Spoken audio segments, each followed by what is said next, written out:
Come on, baby. Take off. There you are. Oh, we're going live cold? We are live. We are live cold. How are you, man? I'm well. I don't want to talk politics because we'll alienate people, but our side got a little bit of a bump. Just saying a little bit of hope now that we didn't have the last week or the week before. So, and now we got the Bears coming up. We got hope there too. Even Aaron Rodgers saying that, hey, maybe they can beat Green Bay this year. Maybe. Kind of a jab, but I'll take it. It's a weird time for politics. We're not going to talk politics. Dan and I have said we're not going to talk politics because, the assassination attempt, and there's just so much vitriol coming out, but it's coming out from both sides.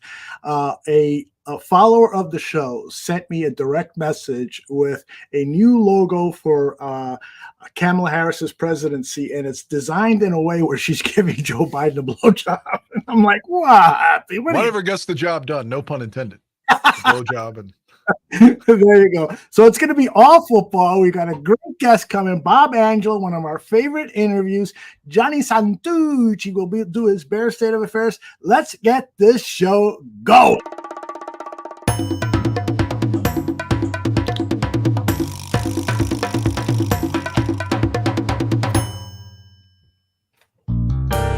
Put the children to bed. It's time for Dan and Aldo to bare their souls.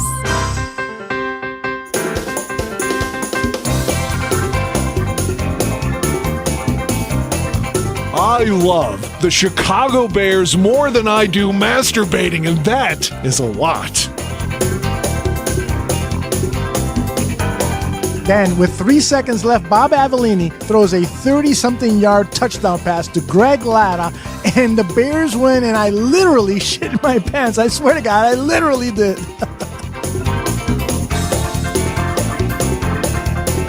Eric Kramer, for me, I love the guy. He's a tragic figure. I mean, he embodies all that is. If they don't run the ball here, I'm going to vomit. I swear to God.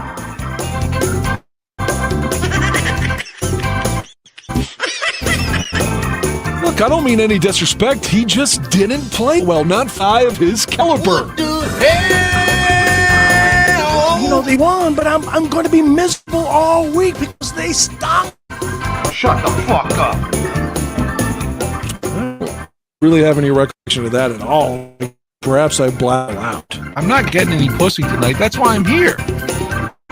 So Dan, tape is the ultimate option for coaches to evaluate, detect plays, and so forth. And they spend hours looking at tape, right? Why do they so often get shit wrong? Ay, Dios mío. I love the efficiency of bourbon. I love it. Ladies and gentlemen, Dan and Aldo. What the hell? Oh my God, no way, yeah. Dan Aguirre! I'm so happy. And 2 weeks, I get to see you and Nikki get married. The Chicago Bears are looking incredible. My daughter is getting married in a ceremony this week, so I get to party. I'm going to get fucked up. And of course, again, the Bears are looking so good. The news out of Halisaw is so encouraging. How are you, my friend? I have to get a root canal again in the morning, but that sucks. Oh no, another one. They say there's something wrong with the last one, the only dental work I've ever had my entire life, and I'm in my early 40s, so I feel like my teeth are pretty good. But the tooth adjacent to it somehow got fucked up as a result of the original root canal. So they have to do that. Also want to point out, at least you're not spending like 80 grand on your daughter's wedding this time. I hear ya. And to make you... They haven't asked for a penny. God bless them. To make you even happier, I sent you a photo of Sarah Silverman where she's almost showing her nipples on your phone. Oh, where's my phone? I'm a big Sarah Silverman fan of her comedy and her appearance. I left it upstairs, but let me see if I can access it. Oh, no. Yeah, that's not good. Well, maybe you can. It says you read it. I have it on my computer. It's that's a lot of chest there for Sarah, isn't it? She is so fucking beautiful. If you don't know Sarah Silverman, she is one of the best comics out there, but she's strange. She's not for everybody. My How long ex-wife have you? always told me that Sarah Silverman was ugly and said that because I liked her and Amy Winehouse. She said, why do you even like me? Because you like ugly women. And I think Amy Winehouse and Sarah Silverman were both gorgeous. Look at those breasts. I mean, I know they're fake, but so what? They're fake? Why? Look How do you know far that? apart they are. There's too much in the middle. It could be the dress that's pulling them to the side or something. I don't They know. look a little high for me, and she's almost 50 now. So Okay, quick survey in the chat room, and this includes all the beautiful women who are there, Heidi and Nikki and so forth. What do you think about fake breasts?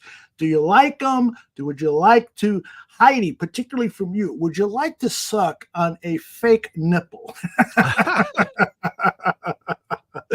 Mr. Shorty says, they are not fake, Dano. my better half in her early days in the gig that you're familiar that she had to do, there was a lot of pressure on her because that was the thing that most of them did was get the chest augmented, but she didn't succumb to that peer pressure. I'm glad she did not. Well, I gotta tell you, most people in the chat room are saying, hell no. Do not succumb to the pressure of myths and lies about her breasts. Those things are real. Okay. I hope they are. We can get Jimmy Kimmel on to find out. Yeah.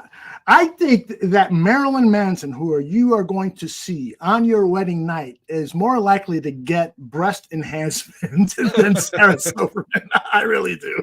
You know, that one CD called Mechanical Animals where he's in a suit and has the fake breast? Yeah. He sold that to Johnny Depp. So He sold what to Johnny? that suit, Really? the suit that had the fake breast and everything. If you pull up the cover of Mechanical Animals, you'll see what I'm talking about. But he actually sold that suit to Johnny Depp, who he's really good friends with, which makes a lot of sense now because Johnny's the train wreck too at this juncture. Yes, he is. All right. Hey, Vinny Parisi is here. He's joined at the perfect time. Vinny, I love you. Did Vinny get married? Did I read that? Vinny just has making shit up? not gotten married that I know of. If he got married and didn't invite me to the wedding, I'm going to be fucking pissed. I'm having all these weird recollections that aren't real. Then I was like, did somebody get moved to defensive end? You're like, no, what are you talking about? I was like, I thought I read that on X. Yeah, I'm having internet. It's not. Yeah, I thought it was me. Yeah, connection is unstable if you're on Wi-Fi. Let's see what the fuck is going on here. Yeah, it looks like you got Tooch's sing old a connection. song or something. Hold on. It looks like you hold have on. John Santucci's old internet connection, and he's got a directed by Stanley Kubrick shirt on. That's pretty cool. And so I'm going to wing this. I'm talking to myself. I don't know who else here. I saw Dan was here. Dan, you bastard. You just let me go. You let me go. We were supposed to do shows together. I guess that's gone. We're not friends anymore. You don't love me. I love you. This is harder than you might think to just wing it about nothing. Hey, getting married in 15 days from tomorrow. It's 15 days for me because at midnight it becomes 15. So we'll say 16 days from now. There's Aldo. Good. Because I was pulling shit out of my ass there, Aldo. I had nothing to talk about. Nothing. Exactly. I moved some things around, and I think I forgot to hook up my little Eros thing. So hopefully that's better. Do I look better? Am I moving better? Yeah, I thought it was me because during the opening it started doing that, and I was like, God. All right, I was like, my internet must just suck tonight, but I'm glad it wasn't mine. Well, I got to tell you, I was really happy with that open. I came down, 30 minutes earlier, and I said, I'm so happy tonight. How can I change up this open? And so he's engaged as of Saturday. I knew Vinny I saw something. Parisi. Woo! Congratulations, sir. Awesome, dude. Awesome. You got to invite me to that wedding. I'll make it worth your while. I'll tongue kiss you in the middle of the ceremony.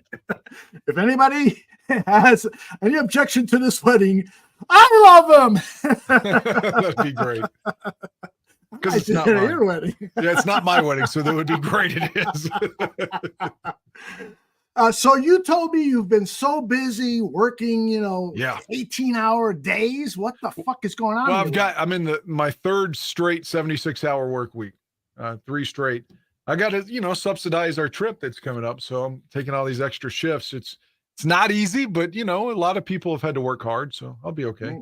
Yeah, but I hope that once you're married, you reduce the amount of hours, spend some time with the wife, try some new sex positions. So you two have probably tried them all. Probably. I think, like I said, we were doing like 5-6 times a day when we were kids, easily. If like one of our parents weren't home, it was like Fuckfest 97, 8, 9, whatever. But we didn't do like the wild, there's like no sodomy and shit like that back then. We've done all that now. But back then we didn't, there's no butt sex or eating ass or any of that wild shit. We've done everything now. Well, let me ask you, she's peed in your mouth. So She what has I peed in want my to know, mouth. has she shit on your face yet? There will be no shitting. no shit and no vomit. Well, the vomit is a definite no, but I can Oof. see this shit thing happening, No. particularly if she eats a lot of sweets. No. Did you ever see Neighbors with Zac Efron and Seth Rogen? Yes. Neighbors 2 starts out and the girl he's with is pregnant and they don't know it, and she vomits on him, and as the scene's fading, Seth goes, "Is it bad that I came when you vomited on me?" That will not be me, though. That will not be me. Vomit is horrible. Heidi, come on, don't Heidi. go away. Come on, Heidi. Don't go. We're going to change. We're going to be real Let's good. talk about Heidi's beautiful feet. Will she stay then?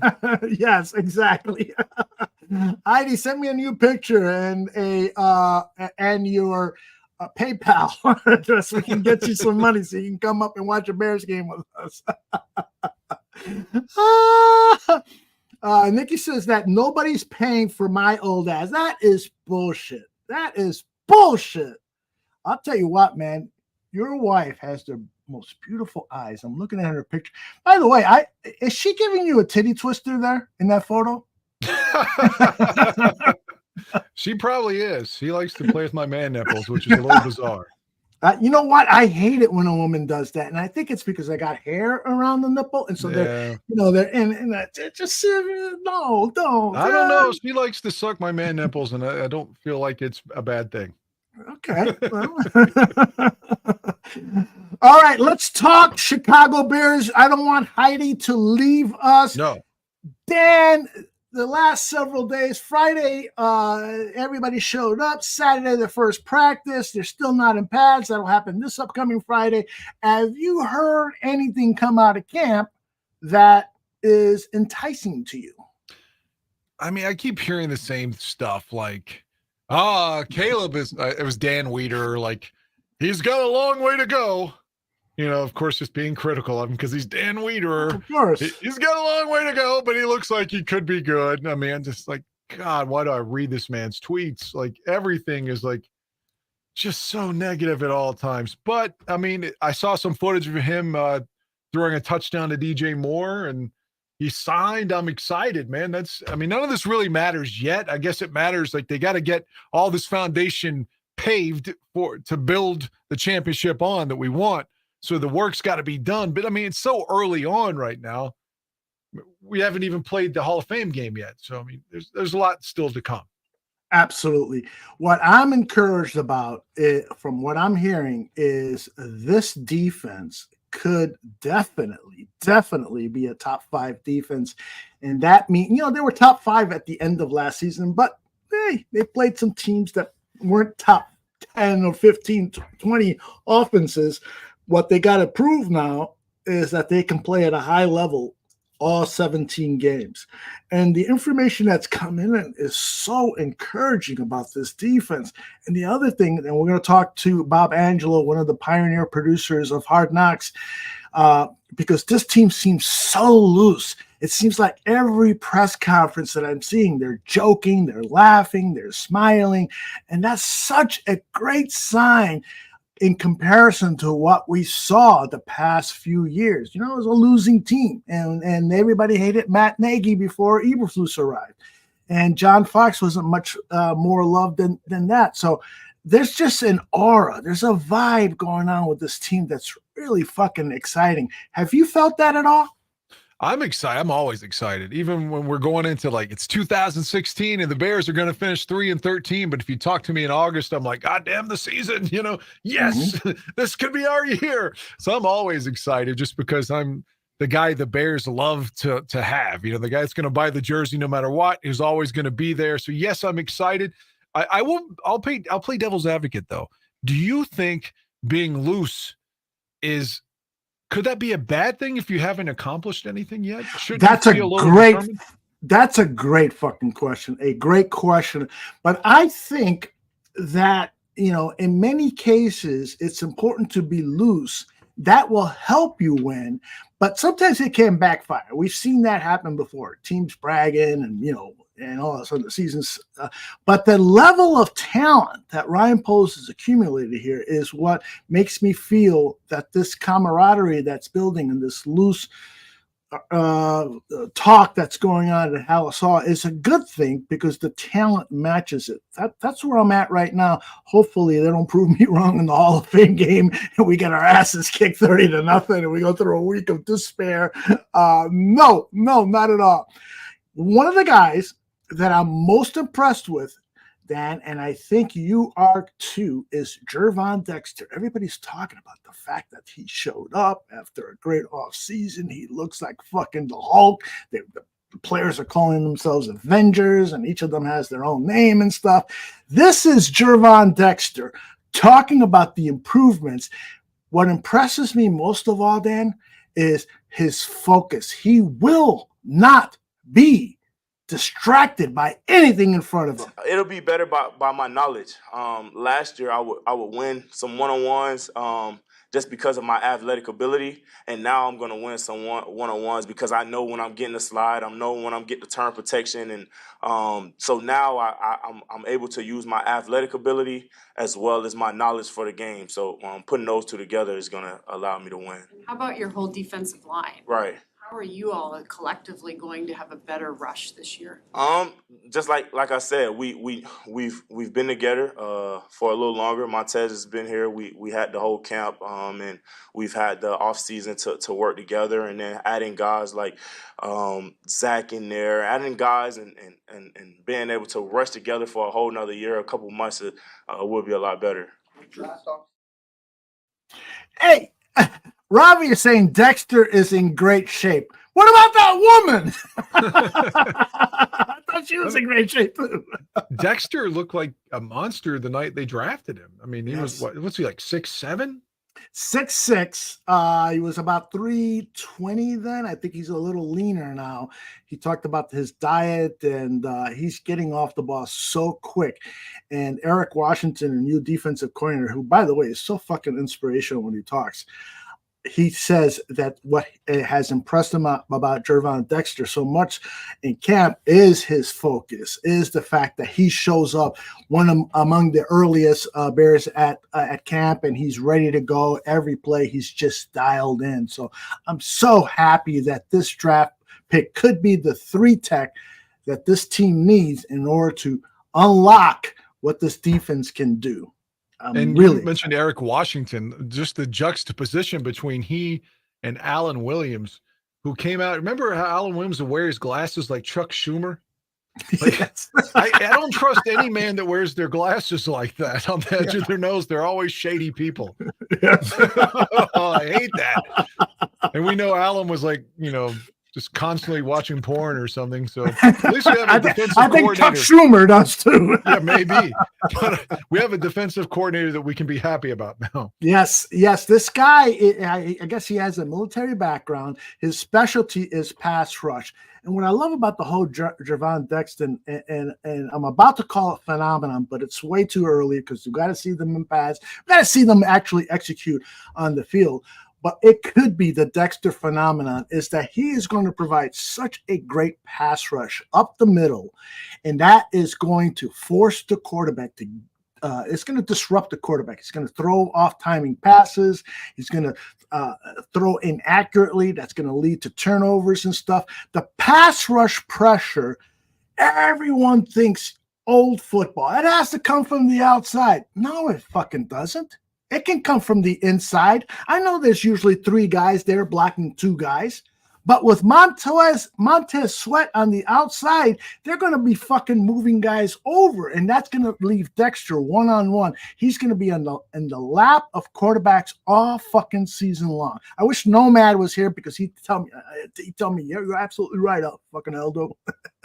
Tell the folks here what you were saying before we got on air, comparing, because at the time last year when he was drafted, they were saying he was too slow off the ball, but that's the system he was playing at Florida. Can you explain that? Absolutely. Jervon Dexter at Florida played a 2-gap. So when he's lined up against his guy, his job was to see whether the play was going to go to his right or the play is going to be to his left. A lot of people just make instant contact with the defensive tackle and they're kind of holding on, and then they try to shed that blocker away if it's going to the left, or shed him that way if he's going to the right. Well, Dexter, how he chose to do it on many plays was that he hesitated. The ball was snapped and he just hesitated and he was looking, and then he would take off. And so a lot of evaluators, including our very own Greg Gabriel, thought that this was an issue with his play. But Greg later admitted that he was wrong, that he was failing to evaluate the fact that he was playing in a 2-gap system. What was different about it, of course, was that Dexter wasn't immediately holding on. He was delaying his rush upfield. The problem for a lot of us Bears fans was that in his first few games, he was doing the same thing. And if you heard his press conference today, which was really fucking fantastic, it inspired me so much. He said, I was basically playing that college defense in the beginning. It took me a while in NFL games to try to get going, which is one of the reasons he started to play better as the season wore on. Jervon Dexter is a beast. Here he is talking about Montez Sweat being a multiplier. Yeah, it's huge, man, having a guy like that, because he's a multiplier. So when you have a guy like that, when you have an edge rusher, and sometimes the center may whistle line to Montez automatically. So they don't care where 3x1, 2x2. They don't care where the mic is. They're sliding to him. So when you have a guy like that, that's he's gonna create so much attention. You kind of get those one-on-ones, and then as well as when he's winning those one-on-ones, and you're the guy who's pushing the pocket. Sometimes the quarterback may just fall in your lap when you have a guy like that that's rushing the edge, and being in that right spot with a guy like that it'll help. Oh man, are you getting psyched up, Dan? When I see you in Cincinnati for your wedding, are you going to get married in a Bears jersey? I hope so. No. Here's the thing. I hope that you don't think, or anyone else thinks, like, man, what is he wearing? I had this, because I'm not wearing a suit jacket. It's August, Sure. And I had this Tommy Hilfiger shirt that I thought was good, but it's just too baggy.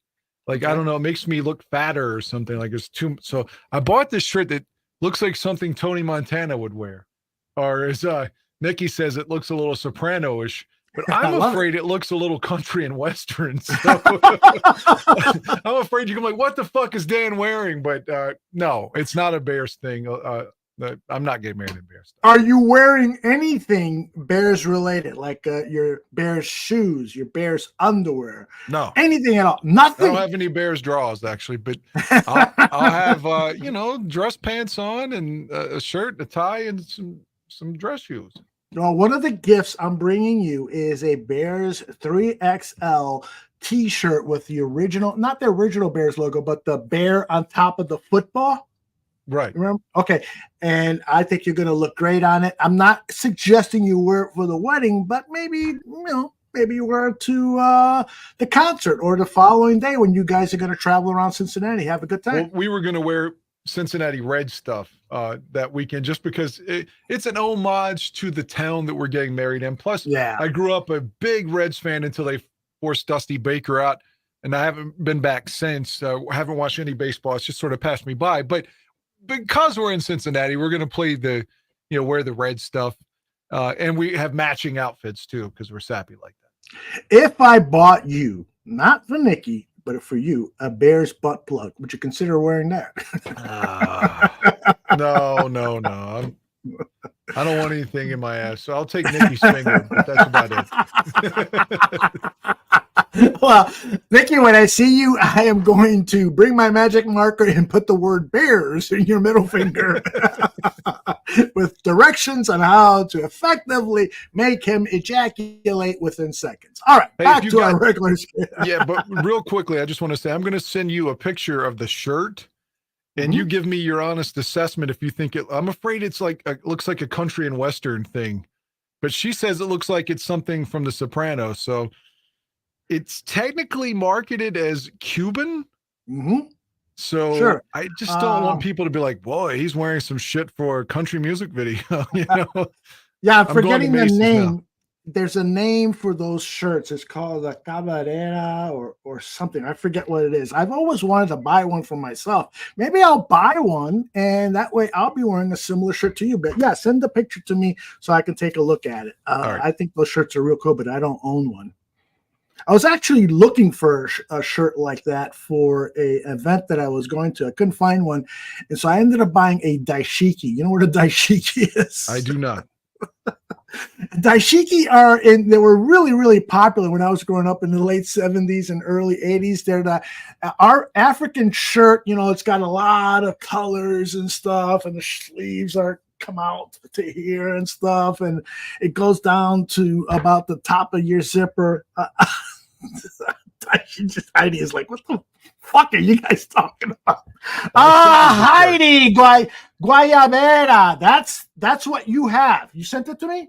Yes. All right, let's see. Oh, yeah. Okay. That's a nice one. What are you talking about, Nikki? No, Nikki says she likes it. I'm afraid it's getting too country and western is what I was afraid of. No fucking way. That is not country and western. Okay, good. I don't want to be like hey, Garth Brooks up in this motherfucker or whatever, No, Garth Brooks. No. No. Look at this. Oh, I love that shirt. I gotta buy one. It's a Guayabera. Yeah, that's why I'm going to get married in then. Those were, also very popular among Latin mobsters and inner city gangs and so forth during the 60s and 70s. But they're originally the Guayabera, and this actually is less Guayabera and more mafioso. Well, glad you don't think it looks country then. Not at all. No way. Good. No way, Nikki. No, Nikki was saying it didn't. I was afraid it did. Okay, I'm sorry. Yeah. Shorty. Yeah, the same exact shirt in the early 2000s. What are you trying to say, Shorty? Hey, it's out of style? I bought it at Macy's, so I mean, I bet you it was an $80, $90 shirt, right? Yeah, it was like 79, 75, something like that. I got it on sale, but yeah, I got it on sale for 50 or something like that. I went over to for my daughter's wedding. I went over to Kohl's and bought a $99 black suit. No, I'm just kidding. I went to Joseph A. Bank and bought a nice $400 black suit, and I was thinking maybe I could wear it twice to Dad's wedding, but I don't think I'm going to do that. I think I'm going to be a little more creative. But I did go to Kohl's today, and I bought a white shirt and a black tie because I tried on a bunch of fucking shirts that I used to wear when I had my corporate job, and my fucking neck has gone from a 16.5 to a 17.5. So I couldn't close that top button. So I said, I need to buy a fucking shirt. So Heidi says the Guayaberas are the luxurious shirts in the Yucatan used for weddings and important stuff. They're not cheap at all. Awesome to know that, Heidi. Thank you. I got to order me one. I just sent you, I know we need to talk bears. I just sent you the picture of the tie because Nikki's wearing a black dress with red fishnets. So you're wearing a tie with the Guayabera? Is that bad? I'm not saying it's bad, but traditionally I don't see that happening. I mean, I put it on, like I've tried it on. It doesn't look bad, I don't think. I felt like I'm getting married. I have to wear a tie, right? You don't have to. Hell no. Do whatever the fuck you want. There's people who get married. They're not going to Marilyn Manson concert that night. So. Well, I'm just saying. I feel like you're breaking all the rules. I want it to look distinguished, Yeah. If I had time, I would fucking superimpose it on the shirt. And my pants are like they have like I'm colorblind. It's supposed to have like a red tint to them. They're like more silver with like red in it. I didn't know you were colorblind. Yeah. So it's hard Well, for me to see things sometimes. Like I can usually tell like if you're wearing a shirt, but like if things are patterned together like that tie, it's hard for me to see it sometimes. yeah. Well, that would explain why you chose that tie. That you're colorblind. You don't like that tie? No, I don't. Oh wow, I like it. I frankly, the tie is nice. I misspoke, but I think, and David says, yeah, it's bad. I don't think you should wear a tie with a guayabera. Especially if it's going to be in the 90s in Cincinnati. Wear the guayabera, wear an open collar, and walk down that aisle like you fucking own the place, bro. All right, if that's what everyone thinks. Heidi says no tie. Nikki, what do you think? I know you're listening. So okay, yeah, she says I love it. Now, what do I do with that? Do I like let my man fur show out the top, or put a t-shirt underneath it? See, that's a great fucking question. What is the material on that guayabera? Is it cotton? I think so. Okay. It might have some polyester to it, but I think it's predominantly cotton. Yeah. Nikki is saying no tie. All right, we won't wear the tie then. I didn't want people to think I was a bum not wearing the tie. No one's gonna. I am a tie guy, actually. I wear ties when they're necessary. My wife and I got married for both of us. It was our third marriage. We went to City Hall and we dressed casually, and our daughters, who were like 10 and 12 at that time, they looked at us and said, "This is so lame."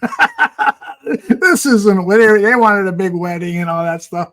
But we were like, we did it already twice. Big wedding, spent $20,000 on wedding. Right. Fuck that. We're going. That was my first one, was 25 grand. Yeah, fuck that. No way. Heidi says, ha ha ha, my guayabera lesson is over. Well, Heidi, what do you think? No tie? She said no tie. I think earlier on. Yeah, she said no tie. Okay. All right. Well, I'll go with all the ladies in your opinion then, and not wear the tie. Yeah, frankly, don't listen to me. Listen to what the ladies say. And Heidi and Nikki are of excellent opinion on style. So I got one more question. I swear to God, we'll go to Bears. You got it. Do I tuck that shirt in? Or no. Or definitely leave it out? Absolutely. Absolutely leave it out. Right. What kind of shoes are you wearing? They're Tommy Hilfigers too. They're stylish. They're black. They look good though. The shoes look good. Pants look good too. And are the pants slim fit? You know, where they go down to the ankle and they're almost hugging your ankle, or they're a little looser there? They're more of a current style where they kind of stop around your ankle, like almost like an intentional high water, like the high waters in the 80s. But that's a style now. Again, they're all from Macy's, so the Hilfiger stuff. Well, I think those are excellent selections. You do have those Chicago Bears emblem gym shoes, right? Yeah, I've got 3 or 4 of them now. Yeah, I can't wear them at the wedding though. Why not? Why not? If I'm not wearing a tie, I've got to at least be dressed up. Although I do know the new thing the last 5 or 6 years is to wear like your athletic shoes with your suit. Yes, that's what I'm saying. Like, the Hilfigers really look good though. They really do. Okay.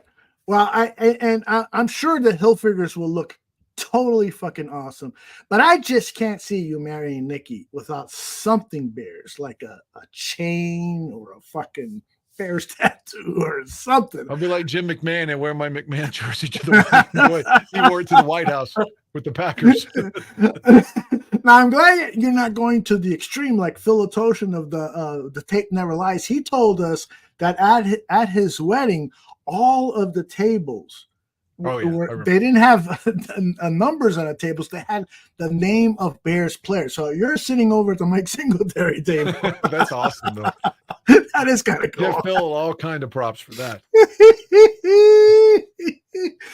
All right, back to the Chicago Bears. I want to play. We're about 25 minutes away from our guest Bob Angelo joining us. So again, back to Gervon Dexter, talking about his diet and talking about he went through his training was based on the Ironman training principle, which is swimming, which is weightlifting, which is all sorts of different things. And he was really super excited, but it was also his diet that had a big influence in reshaping his I've body. noticed that the good ones can do it one or two plays, but the ones that end up that go down as great ones are consistent in being able to play 1 through 4th quarter. So that's why.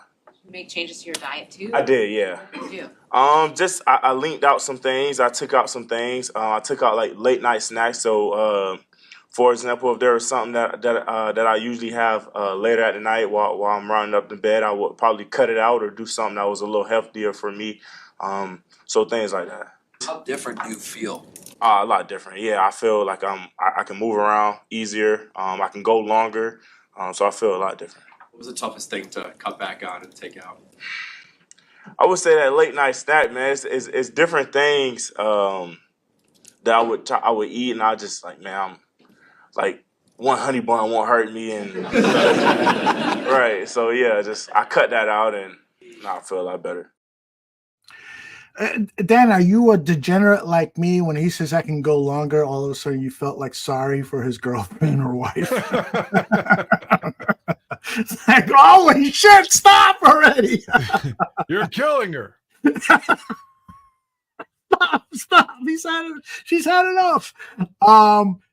Doesn't that excite you, though, that this guy is so dedicated to being one of the best 3-tech defensive linemen, period, in the NFL, that he has taken upon himself to re-engineer his body and has the discipline to do so? Because I know that after this fucking show is done, which will be about 11 o'clock Chicago time, I'm going to go upstairs and have a big fucking meal before I go to sleep. I don't like honey buns, though, so I can't relate to not a honey bun guy. Yeah. What is exactly a honey bun? I'm not sure what that is. It's a little fucking thing in a wrapper. I don't like it. It's not my. Yeah, I probably wouldn't either. If it's in a wrapper, I don't want it unless, it's edible panties or something. He agrees with me. I'm not sure about what part. She likes the edible panties too. I love you, Heidi. Okay. Let's turn our attention to a guy whose cousin is a part of the Barroom Network. Oh, yeah. Mr. Billings, Andrew Billings, talked about Dexter, and this is what he knows. What was your impression when you first saw him come back and look different and everything that he described to get? Yeah, sure. He just looked better. He just looked more leaner and all that. I don't know. I wasn't really looking at his body. I'm more about like the play style now. But I've seen his get off change. That's the biggest thing I've seen. So I guess that translated from what he's done in the offseason. What does it mean to you? I love it. Billings says, I'm not kidding. I wasn't looking at his body. He's like, I don't know anything about his dick size either. Don't ask. See, HBO or Showtime or any of these premium channels, they should have a show where NFL's biggest cocks. And it's like a game show. Who's got the biggest cock in the defensive backfield? Nick Foles coming out of retirement wearing his huge cock. Would you pay $19 a month for that? No. Bad idea, then. And this is Billings talking about Montez Sweat and moving him around. Offensive line don't know where to go. And we know exactly where they're going to go. We know, hey, he's going to be on this side. All right, well, I know I got the one-on-one if I'm on this side now. The offensive line, they're going to have to flip the whole call because he's going to be somewhere else. And that's, I think, you see players like that on defenses. That's something the defense has to grow around, but we're going to do that. Dan, to me, this is so elementary. I'm surprised other defensive coaches don't use their star players in that way. I know Aiden Hutchinson is used that way with the Detroit Lions, and there's other examples throughout the NFL. They're moving their players around their top pass rusher and making it difficult for the offensive line to pick up, because they all of a sudden there's panic. Well, Montez Sweat is usually over here, and now he's over there, or now he's in the middle. There's going to be a delay of games. There's going to be offensive line mishaps. This is a great idea by new defensive corner Eric Washington. I concur, and I like the hat that Billings was wearing as well. Wasn't it that made me cool? wish I'd have bought that one. I need to stop buying shit. I just have to stop buying shit. Yes, you do. You're a married man, soon to be a married man. Stop buying stuff. By the way, talking about buying stuff, I bought the book written by Bob Angelo, and I totally encourage everyone to purchase this book. It's a great read for all football fans, especially people my age, younger, older. It's fine, good. But people who grew up watching NFL films, listening to John Facenda, Pat Summerall. Who were your Dan? Who were some of your favorite NFL films?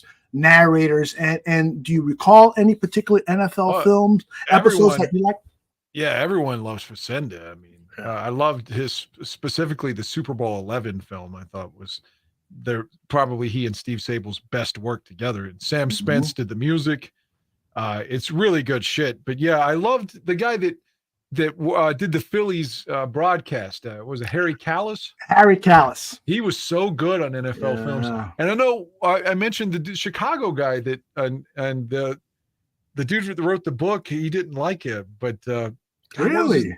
The Big Pipes who was in Chicago in the 80s. He went on to A&E later. Bill Curtis. Yeah, Bill Curtis did some NFL films stuff in the late 80s. I thought he was solid, man. His voice is great. Yeah, the thing with Bill, and I actually worked with Bill when I was at WBBM TV, he never struck me as a football fan. And so because of that, I had kind of a prejudiced approach towards the stuff that he narrated. He was more of the news and science kind of guy, and but he had a nice. You don't think he had a good voice? Yeah, phenomenal voice, Bill Curtis. Absolutely, he did some late '80s NFL films. I loved it. But you mentioned Summerall. I love Summerall and Madden. Dick Enberg was great too. Didn't have that voice, but was still great. Marilyn Olsen was great. I know Vince Scully didn't do any NFL film stuff, but you just did not like Vince Scully. No, everyone loves Vince Scully, but if you go back and listen to his broadcast in the late 70s, early 80s, I just think on NFL, he is boring as shit. And the big story that people may not remember, if you go back to the game, The Catch, the Dwight Clark game, right? Absolutely. The 81 championship game. That year, because Madden had retired from the Raiders in 78, so he goes to CBS in 79. And by 80, he was kind of in the studio. By 80, they put him on the are you following me? They put him in the booth. But by 81, they're like, all right, this guy's a star. He's going to be and Pat Summerall was like kind of floundering and drinking a lot. So they didn't know who they were going to put him with. So half the season they put him with Pat, half the season they put him with Vince Scully. Wow. And by the end of the year in the playoffs, they decided they were going to go with Pat. So to kind of placate Vin, they gave he and Hank Stram the NFC Championship game. They did that game, the catch, but it was going to be okay. But you're number 2 next year, and Vin Scully got mad and quit as a result of it. Wow, I was not familiar with that story. Yeah, Vin Scully, to me, the absolute best baseball play-by-play man. He didn't need an analyst. He was so poetic. And he was just so good. By the way, Bob Angelo has joined us. I'm gonna put him on the screen here. He looks like he's ready to go. He's here a little early, and I'm really grateful that he is because we have so many questions for him. Bob Angelo, how are you, my friend? I'm doing well. Can you hear me? Yes, we can hear you just fine. How are things? Life is good. Let me just adjust my camera here a little bit. And absolutely. Sunburn nose, some golf, all that. How you hitting the ball? Not well, often. It's a frustrating sport. I sometimes I get it down low and I think, I've got this figured out. And then the next time out, not so much. Every golfer goes through this. I mean, it's just golf's hard. Oh my gosh. I shot a 79 once. And then when I got to the 19th hole, we're all having beer and so forth. One of the guys says, okay, so you shot a 79. Are you counting the 10 mulligans you got? I go, oh, no, I'm not. I've shot a legit 77 once, but that was years ago. My best score recently was 79 a few times. Mm-hmm. But again, just so frustrating. It's just, and every golfer has had the same experience. the minute you get your approach game working and your approach putts working, and maybe your long irons, then something else turns to crap, and it just goes away, comes back. And today I just worked on approach putts. I just worked on approach putts, and I'm ready to do that. That's the easiest club to learn because it's a flat stick. The ball doesn't leave the ground in theory. But it's my game's in a shambles. Who am I kidding? It's Thank you for being honest. It makes me feel better as a fellow golfer. I feel better now. For those of you who are joining us live and those on demand later, Bob Angelo is the author of the NFL Off Camera, an A to Z guide to the league's most memorable players and personalities. He is one of the pioneers of Hard Knocks and can answer any question about NFL films up to a certain period, right, Bob? Because you haven't worked at NFL films for a little while now, right? I only missed the first 10 years of the company. I mean, wow. I can cover everything from 1975 on. And fact is, I watched NFL films growing up, as you mentioned, with John Facenda. And that's how I decided I wanted to work at NFL films. I saw these things, the slow motion cinematography, John Facenda's voice, the music.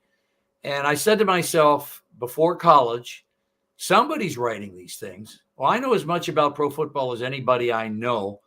So when I finished graduate school at Northwestern in Evanston, I by then Steve Sable had accumulated a pile of scripts of radio shows that I did at both Penn State as a senior and at Northwestern as a graduate student, articles that I'd written for pro football magazines, for local papers about the NFL, about my hometown team, the Pittsburgh Steelers.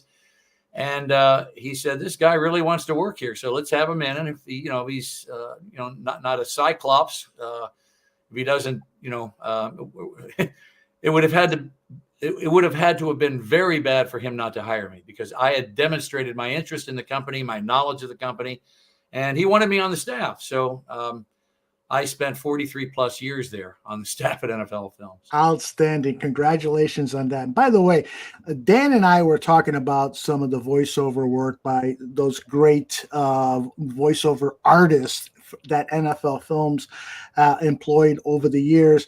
And I got to tell you, Bob, I think our very own Dan Aguirre has a voice of a future NFL Films narrator. Dan, tell me Lombardi, the very name, whatever the line was.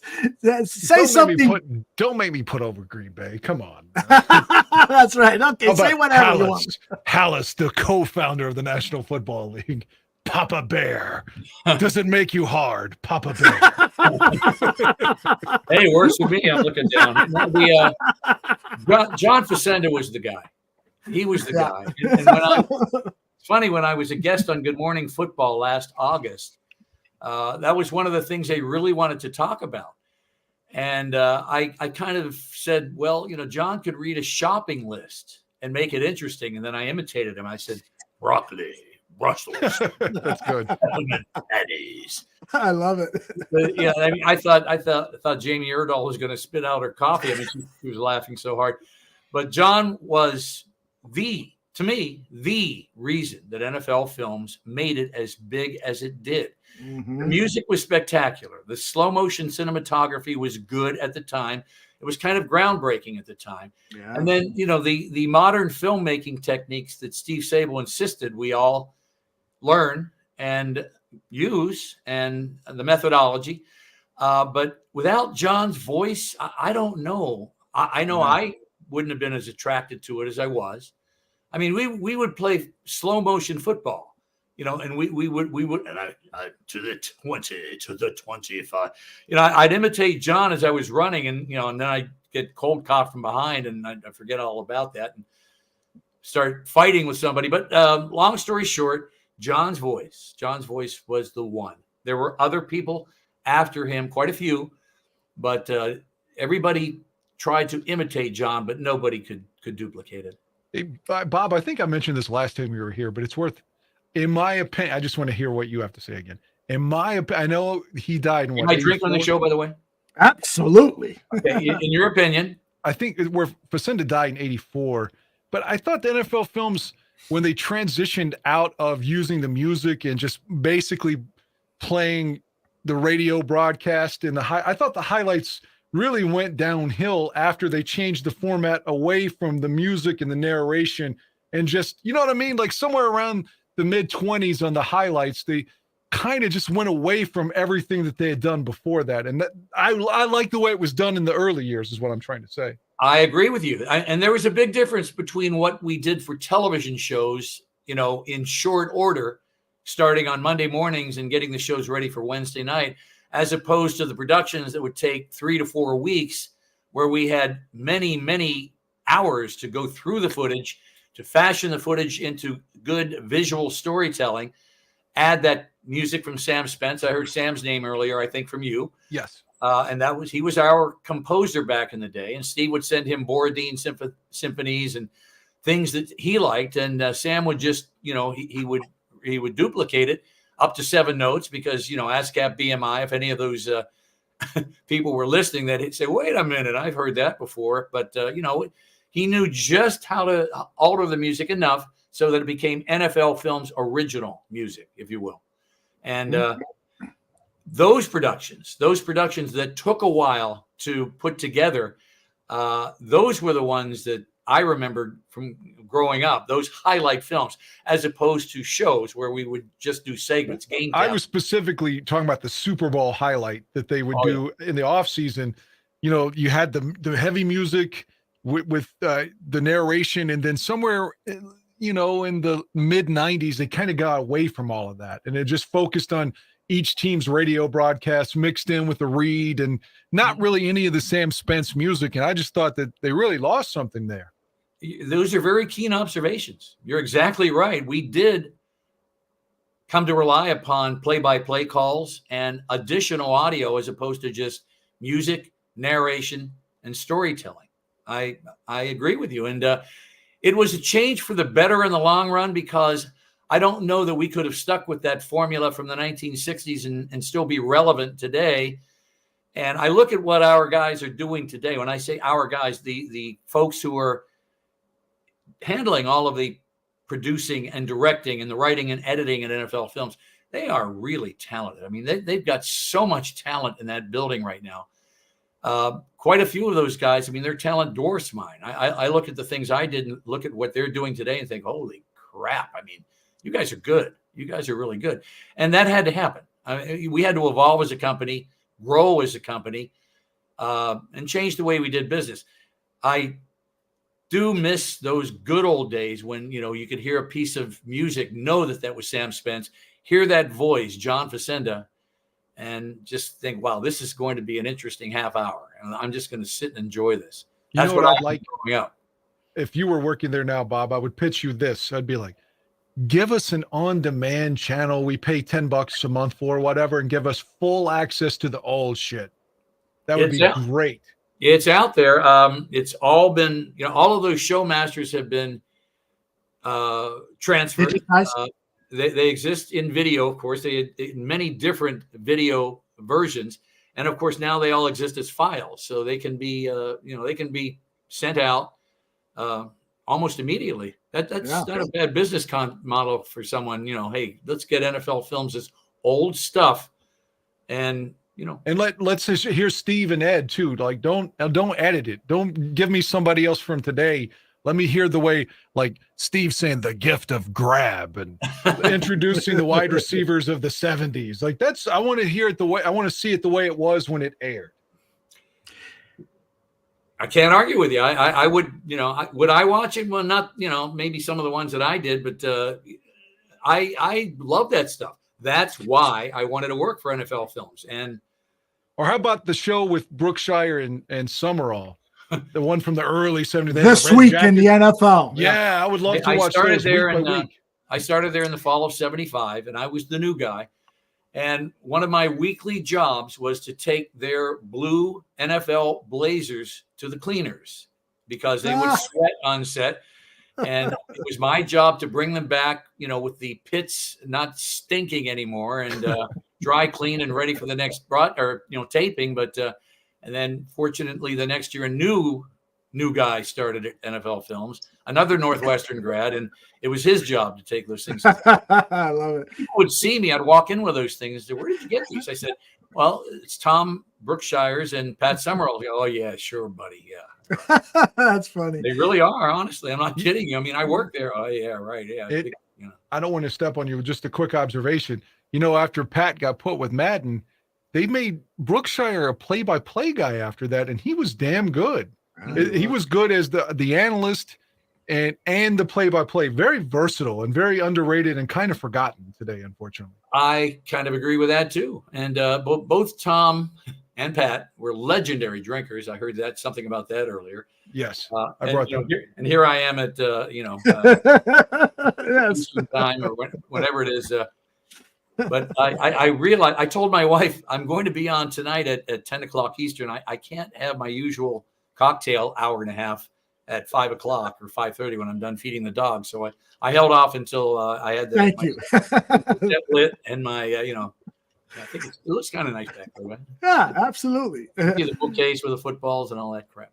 Yeah, great stuff. I understand the need to innovate and make things new, but I agree with Dan and you, Bob, that the poetry and beauty of the old NFLs, John Facenda, and they were building myths. They were telling mythological stories, and Sable had that great gift of coming up with the perfect line and the Spence music. I saw this documentary where Spence was saying, I wanted to sound like the Magnificent Seven soundtrack or whatever movie he was referencing. Spence was so good at reorchestrating music that was a homage to those great Hollywood features, but didn't violate any copyright laws. And that music, that CD that came out, the I forgot what it's called, The Power of the NFL. The Power and the Glory. The Power and the Glory. That's one of my most favorite CDs. And anytime I go for a drive longer than 10, 15 miles, I like to pop that baby in the car and just remember those glory days, man. Well, I hear you again. God knows how many different versions they put out from that very first one. Quite a few people have bought those things. And additionally, NFL Films now licenses its music. Every now and then, if you're paying close attention to The Simpsons, you'll hear a piece of NFL Films music. It shows up in a lot of commercials involving professional football or college football. Oh, yeah. And, there again, we've gone from Sam Spence to our own in-house composer named Tom Hedden, who was there for 15 years or so. And he's been followed by a gentleman named Dave Robideau. And the three of them together are responsible for some really classic scores. A lot of horns, a lot of snare drums, a lot of, the stuff that Steve Sable thought football movies should be made of, but he was right. He was right. And today's music, I know that Dave Robideau can put together a theme and variations, and the variations are so subtle, it makes it sound like a feature film. And the over-the-top, triumphant anthem type pieces, they try to hold back on those and save those for, big moments, as opposed to back when I was making highlight films. I would use one in every block, hey, wow, how that was, that 7-3 win in October, that was the end of life as we know it.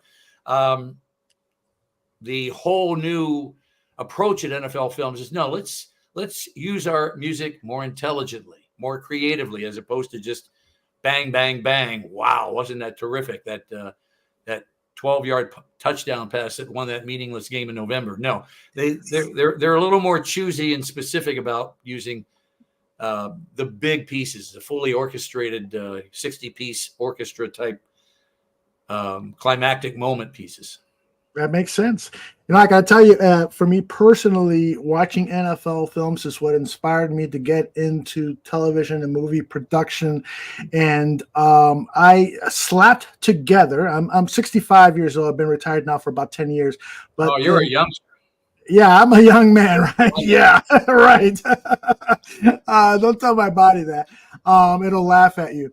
But in preparation for our show, I put together a promo, and while it's not really inspired by the NFL films, it is a perfect segue to one of the main topics we want to discuss. Can I say one line first? One line. Sure. I'm sorry. Absolutely. Because I know you're going to transition out of this category. Mhm. I just wanted to say the power of the NFL films for me. Think about this. Super Bowl III. I love the line. He goes, 2 champions on a Sunday afternoon. 1 as a quarterback, 1 as a man.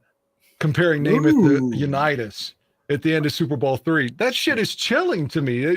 You're a Pittsburgh fan, right, Bob? So yes. imagine, remember the Steelers stunk. I mean, remember the Super Bowl 10 highlight at the end when he's like, it came down to Roger Staubach versus the Steel Curtain defense for one final round.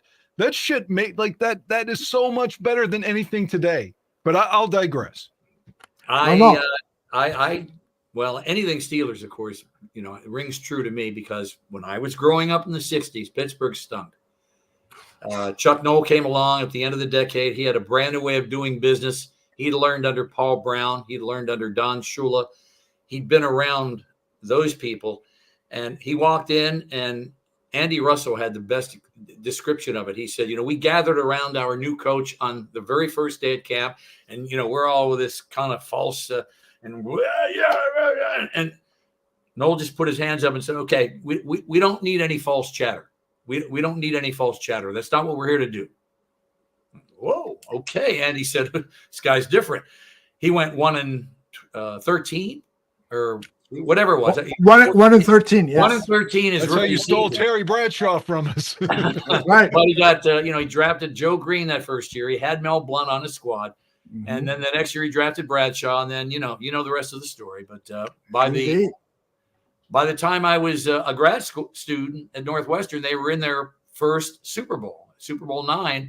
And I actually reported for WNUR watching the game in the attic of the home I lived in off campus as the resident expert on the Steelers. And by then I was pretty well associated with that team. I knew those guys. I knew how they played. I knew their style, their identity.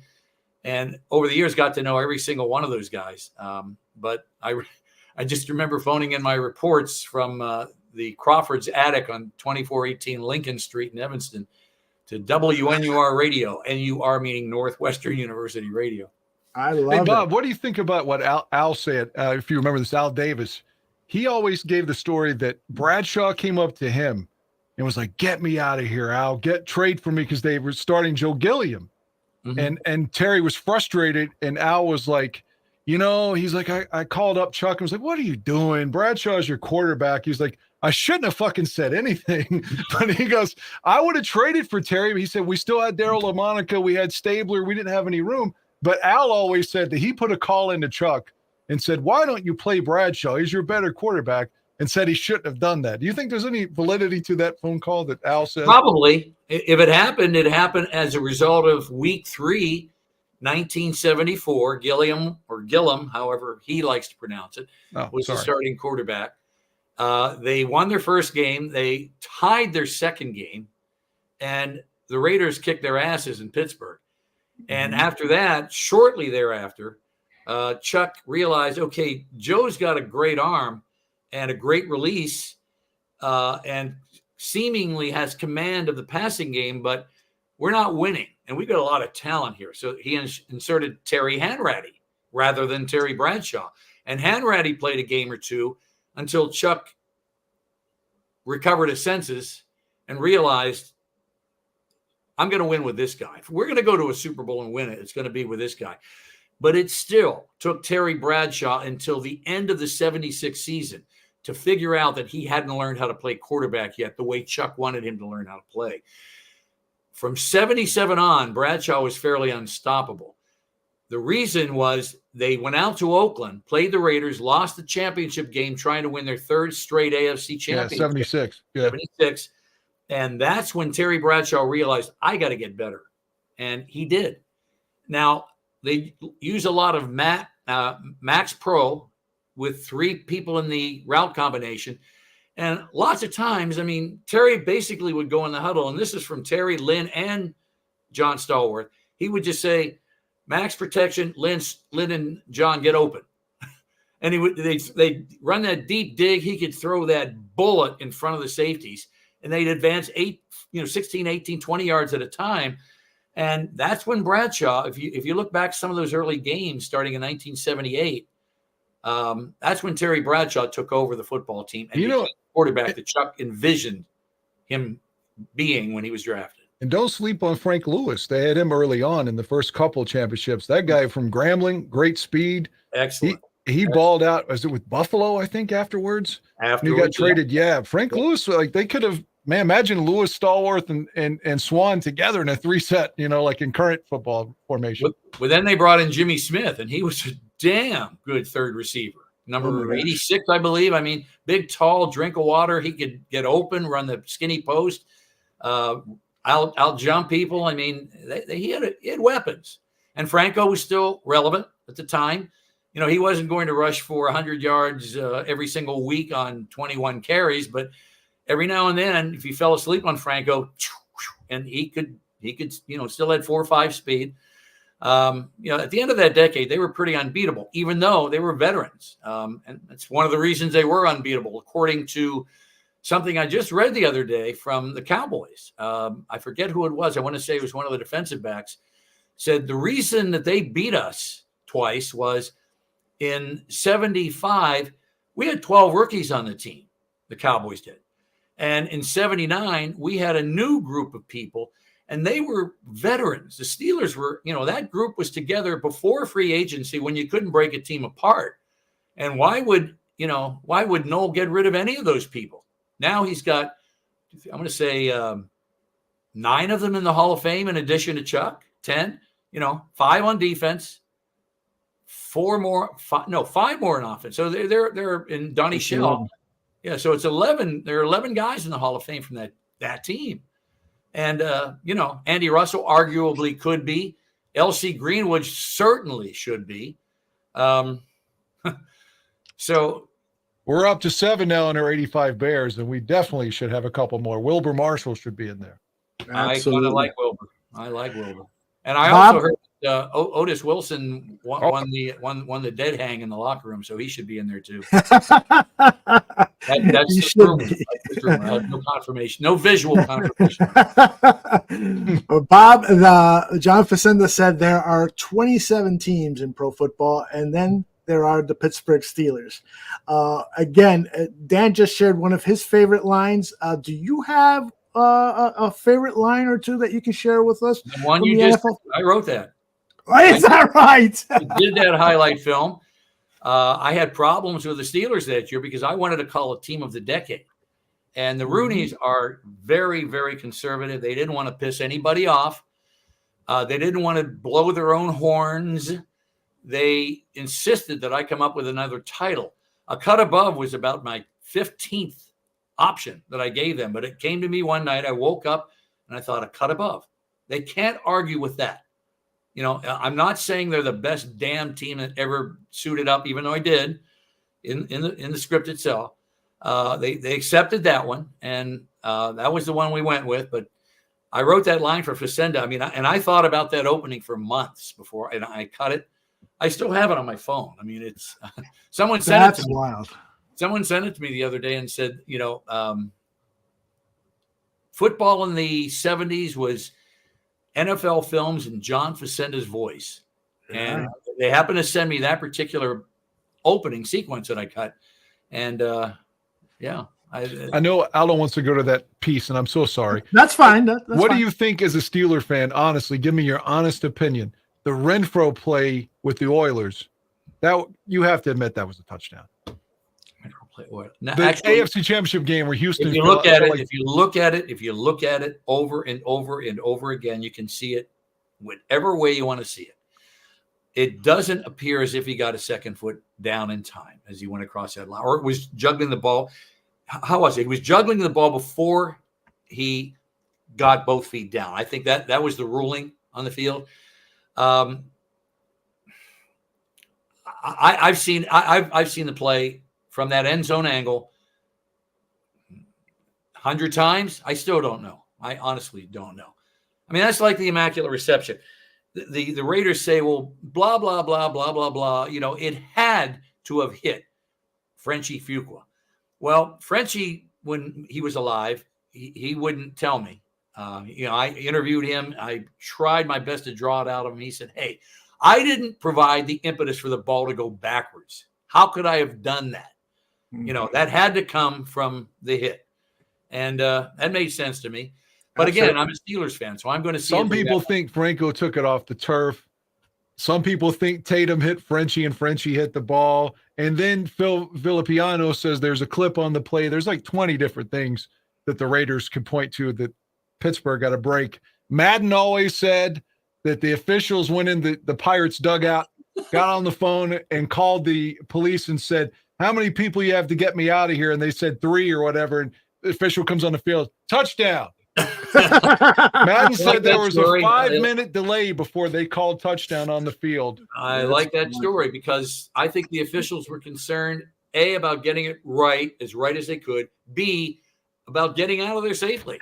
I mean, seriously, one has to look around and there's nothing but gold and black in those stands and people swinging towels and, people over every exit from that field.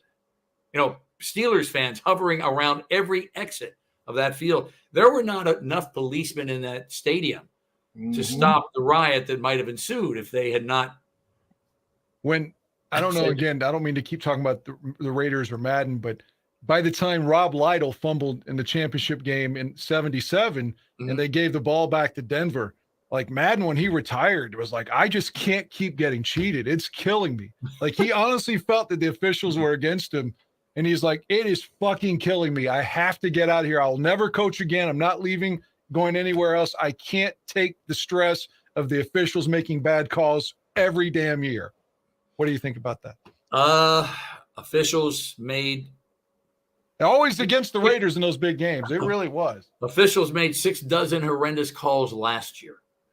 That's true. How can you not call pass interference 2 years ago? How can you not call pass interference the entire contest and then call Bradbury for that interference penalty against the Chiefs? But it was. And he said, classy guy that he is, said, yeah, I grabbed his shirt. Entire game, there was shirt grabbing and grabbing sleeves and this and that.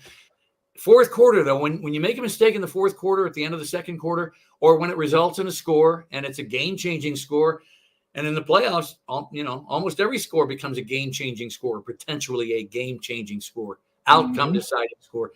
It's bad. It's bad. I wish I could sit here and say NFL officiating is the best it's ever been, but I can't. I simply can't say that. Aldo, pitch him what you always say about the cameras. This is a man whose life was camera work in NFL films, with the games, the noon kickoffs. Right. Bob, I've always felt like there is inequality in how games are officiated, because if you get a nationally televised game on ABC Monday Night Football or NBC Sunday Night Football, there's 40, 50 cameras. I don't know the exact number, but there's dozens of cameras. And then if you get the 12 in Central Time game that's regionally broadcast in the Midwest area only, there's 10 cameras. Okay, and well, the camera number is a little exaggerated. Sunday Night Football has a bunch of cameras, maybe 20, 24, maybe. A big playoff game has about that too. Most big regional games prior to Sunday Night Football do not have that kind of coverage. They have 8 to 10 to 12 cameras. Getting a camera, usually you'll have the dolly slide down, and most games of substance. When I say of substance, I shouldn't say that. Every game matters. Every outcome matters. But higher profile games. Those are the games where they generally, the director will have the dolly park on the goal line and look right down the line. Mm-hmm. And, it's sometimes you'll have one of the handhelds doing that. But it's not that often, and it's not mandatory. Yes, in all of the pregame meetings involving the directors from the league, the representatives from the two teams, and the network personnel and NFL Films personnel, they will explain, please do not block the views of these cameras working in and around the end zones so that we can, because we don't want to blow, when our officials need a replay and New York is demanding a replay, we don't want to have somebody stand up in front of a shot and, stick a big face in there and all of a sudden they can't tell what just happened on the field. They try to get it right. They really do want to get it right. What pisses me off, what really makes me angry, is when I hear jackass fucking bettors who are losing their shirts on pro football start whining about how, well, it's fixed. The fix is in. Fuck you people. Fuck you Thank people. you. They're Thank you, Bob. trying to get it right. Yes. Just because you lost a mortgage payment on a fucking game that you shouldn't have been betting on anyway. Am I allowed to swear on this? Yes, absolutely. Goddamn right. This is what pisses me off. I know people like that. I know people like, oh, the game's fixed. Oh, the fix is in, blah, blah, blah. They're controlling the game. They're this and that. Blah, they'll never let them get that big a lead. It's all bullshit. 49ers will run up a lead on you until, Shanahan's done experimenting with all the stuff he wants to try that week. Then he'll pull his starters out maybe, unless he's got, wait, let me try that one more protection with this route combination. Most teams are just trying to survive the contest and win the game. Mm-hmm. So I'm sick of hearing that argument. Just to play devil's advocate, Bob, do you remember when Al Riveron was the guy in New York? That he controlled the replays. Head of NFL officials. Yeah, there was a play where Zach Miller for the Bears caught a touchdown in New Orleans and nearly lost his life because he almost lost his leg. They had to take a blood vessel from one leg and put it in the other. It was a clear-cut touchdown. It was a touchdown on the field, and then Al Riveron overrides it and then tries to give us some bullshit. You remember this, Aldo? That one I don't remember. No, I'm sorry. Aldo, please help me out here. Absolutely. Let me get an image up of it. And Riveron doubles down and justifies his call. And everybody, if the standard is the average football fan in consensus would say it was a touchdown, it should be called a touchdown by the pros, right? You ought to see this is one of the most egregious calls in the history of the league. Yeah. And, what felt so terrible was that on Monday, Riveron releases a video where he's trying to explain the call, and it just nobody was buying it. I'm not saying just Chicago Bears fans, but this was the play. Zach Miller, clearly has possession of the ball, took it all the way down the whole entire process. And the call on the field was a touchdown. And the call on the field was a touchdown. It was overruled on replay, and it was just ridiculous that it did. Plus, what made it even worse was the fact that he did, in fact, almost lose his life because he was losing so much blood from that terrible broken leg incident. It was just bad. It ended his career. They had to take a blood vessel from one leg and put it in the other to save his life. Yeah. But I agree with you, Bob. I so much agree, and that's why I applauded you when you said that. I just don't believe that NFL officials are trying to create a conspiracy. Now, we did see an NBA official who was involved with bettors and so forth, and there was a great documentary on Netflix about that. But I just don't think, in my years, I started watching football in 1968, that first year Chuck Noll was coaching the Pittsburgh Steelers, and the Bears were just as bad as the Steelers. I just don't believe that the NFL would do that, and that we would still not know about some conspiracy happening in the NFL. Now, there is implicit bias. There might be an official. Dan and I were at a Bears-Lions game, and there was a bad call on the field, and I pulled out my phone. I Googled who the name of that lineman was, and he grew up in Michigan. And I said, oh, conspiracy. This guy's a Lions fan. And I riled up all the fans. But I really didn't mean it. I don't think that stuff goes on. I agree. I mean, it's hard to be totally impartial. It really is. I was supposed to travel to football games and never show any bias. And I couldn't do that. When I was around the Pittsburgh Steelers in playoff situations, I always stayed on the Steelers sideline because I wanted Pittsburgh to win the game. But I couldn't help them in any way. You know, I was shooting a camera. And bottom line, if it ever turns out that an official says, yeah, I tried to throw a game, well, then he should have to return every dime he ever made. You know, the thing about officiating is, and I'm going to tell a real quick story because I know you want to get to something else here. But no, that's fine. Please. I coached Little League Baseball.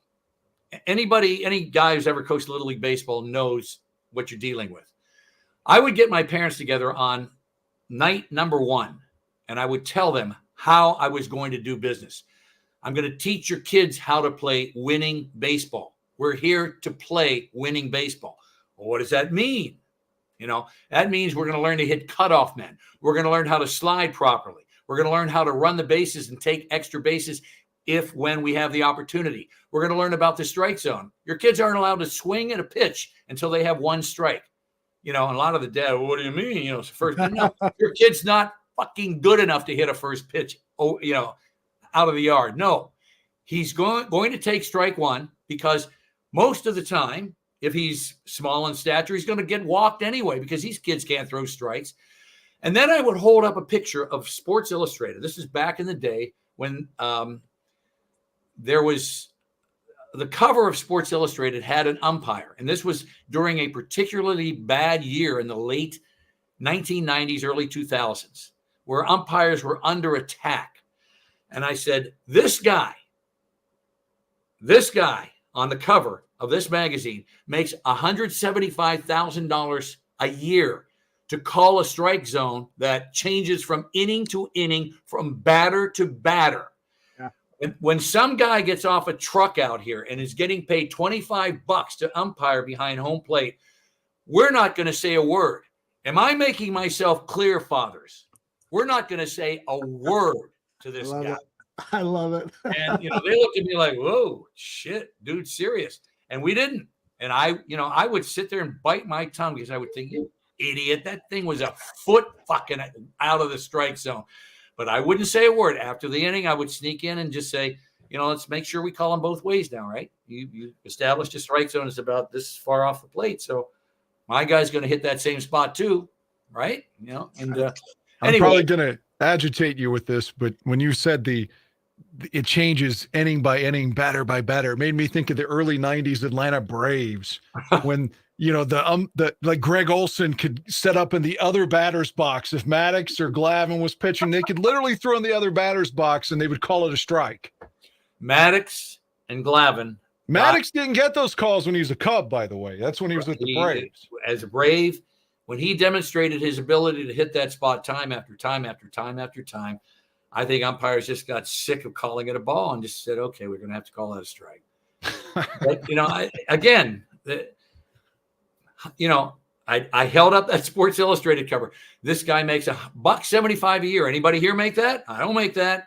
You know, this guy makes $175 a year to call the worst strike zone on the planet. So when Joe Blow gets off his truck and comes in here to call this game, we're not going to say a word. I think the classiest thing, because see, in my opinion, I am one of these guys that complains about I don't bet. I've never bet on any game in my entire life. I don't even play fantasy. I'm just a Bears fan. Gotcha. But I do think that all the calls always benefit Mahomes. I don't need to go through that. People have heard it.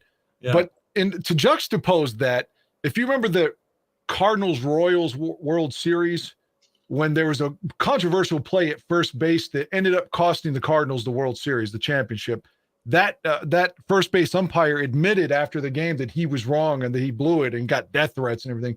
But you never hear an umpire or an official ever take onus like that and say, hey, I screwed up. It's like a certain amount of arrogance where they insult the fans' intelligence. Well, we know you blew the call, but they never admit it, except that one play in the 85 series that I can recall when the umpire said, hey, my bad, that's on me.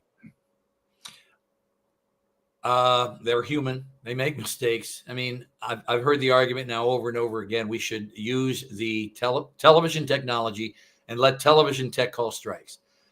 Nah. I mean, it would make the game better. It would make the game more honest. It would make the game easier to watch and not criticize. But same thing with football. What's pass interference? It changes from play to play. It changes from play to play. What is defensive holding? It changes from play to play. No, I got the standard. I'm being facetious. Is Mahomes throwing the ball? It's pass interference. If the receiver didn't catch it. Did Aaron Rodgers throw the ball? It's pass interference. Oh, did Justin Fields throw it? Did he also get hit by 3 guys with hands to the face? No flags. You're going to see that. You're going to see if Justin Fields gets in the huddle for your Steelers, you're going to be like, where's the damn flag? You're going to be saying that. Bear in mind now, I spent my first 22 years in Pittsburgh. I've spent my last 49 years in this part of the world. So I become an Eagles fan. I'm a Minnesota Vikings fan. Sorry. No. Sorry, but I worked with the Vikings closely for 26 years. I mean, I went to Japan with them in 1990, whatever the heck, I forget what year. But when Denny Green started, I was there when he won his last game, his first season, and I got hit with a Gatorade. I was actually standing in front of Denny when I got, the Gatorade came. And it's the first time a cameraman ever got Gatorade on the front of his lens and not on his back of his head. And Denny and I kind of bonded. And he was from Harrisburg. I was from Pittsburgh. We got along really well. Denny understood small market. And I'll get off this in a second. But he understood small market, this and that. We need the publicity. He let me do anything I wanted around that football team for quite a few years. And for that reason, I bonded with him. I like Andy Reid. I liked Andy Reid when he was here. I like Andy Reid now in Kansas City. Andy wasn't a Hall of Fame coach when he left Philadelphia. He's a first ballot Hall of Famer now. And Mahomes made him that. Let's face it. I mean, Mahomes came in. Andy could, during most of his career, 4-minute offense, 2-minute drill. No, Andy couldn't do any of that. Didn't matter who his quarterback was. He couldn't do it. Mahomes just came in and said, I got this. I got this, coach. Literally. And so I'm not blowing Mahomes' horn here. I'm just saying, but my allegiances have changed. So as for Pittsburgh, I'm kind of curious about Justin Fields because what a stud. I mean, he's a big, strong guy with never gets the calls. Never. And what a runner. What a runner. I mean, he's a 1,000-yard threat, legit 1,000-yard threat. He's done it. Big man. Problem is, I'm not seeing the Steelers get another receiver for him. They got a decent tight end, maybe 2, depending on who shows up on any given weekend. The big dude who complains a lot, I mean, he looks like he's a Pickens. Good deep receiver, wide receiver, receiving threat. I don't see the other guy, and offensive line will be better, but I think Russ is at the end. I think by about mid-season, Russ may not be in the lineup anymore, and it could be Ohio State. And I like the kid at Ohio State. I always thought he was underdeveloped in Chicago. Well, we a lot of. I think it's safe to say that the majority of the fans wanted to keep Justin Fields here in Chicago. The problem is that he had difficulty seeing the entire field. He had difficulty of going through his progressions. Bob, as you know, it's important for a quarterback to get off his first read if the guy is covered, or that that first read, that receiver is headed into trouble with his pattern, and to get to the second or third. And there are ways to teach that. There are ways to teach that. And I don't think anybody ever really explained it properly to him. And if they did and he still didn't get it, then it's on him. But it takes repetition to do that. And it has to happen in practice. And you have to have scout team players who are dogging receivers to make the quarterback learn his progression. Mm-hmm. It's a triangle read for West Coast offenses. It's a top-down read for the vertical offenses and a bottom-up read for the horizontal offenses like the 49ers. Yeah. But certain plays, if you call an arrow, if you call I forget the name, a sail combination, it's the quarterback's job to know how he's supposed to read it. and who he's supposed to key.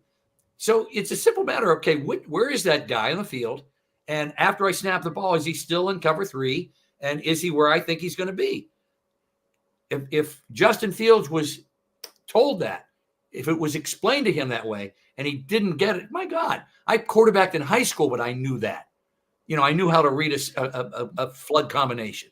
That guy's just trying to clear out. It's that guy right there who's playing underneath, the guy coming out of the backfield and the guy coming across. One of them's going to be open. Watch where if he comes up, throw it behind him. It's that simple sometimes. And I marvel at the fact that, this guy's so talented, but he can't see the field. Learn how to see the field or go into plumbing, dude. Get out of it. Either learn how to do it or get out of the sport.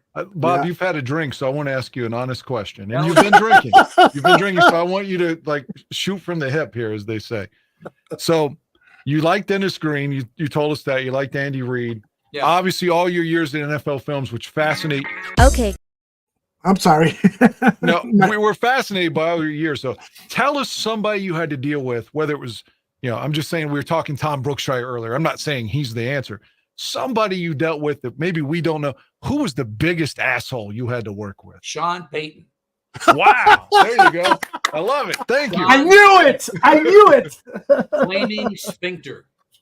Sean Payton. I love Bad it. guy. He was suspended for a year, Aldo, because why? He was a goddamn cheater at Sean Payton. Bad guy. guy. Well, I watched a bunch of his press conferences last year in preparation for the Bears Denver Broncos, and the way he treated the media, I said to myself, "This guy, I don't think he's a nice guy." And so Bob confirms it. Bad guy. Love it. Without hesitation, says a little wasted. I've got a bunch more. Tell me. Please. Tell me. Frank Gifford. Frank Gifford. A-hole. Wow. Arrogant. Great conceited, broadcaster, though. Great arrogant, conceited, full of himself. He said, I want to go into No, please tell us, Frank Gifford.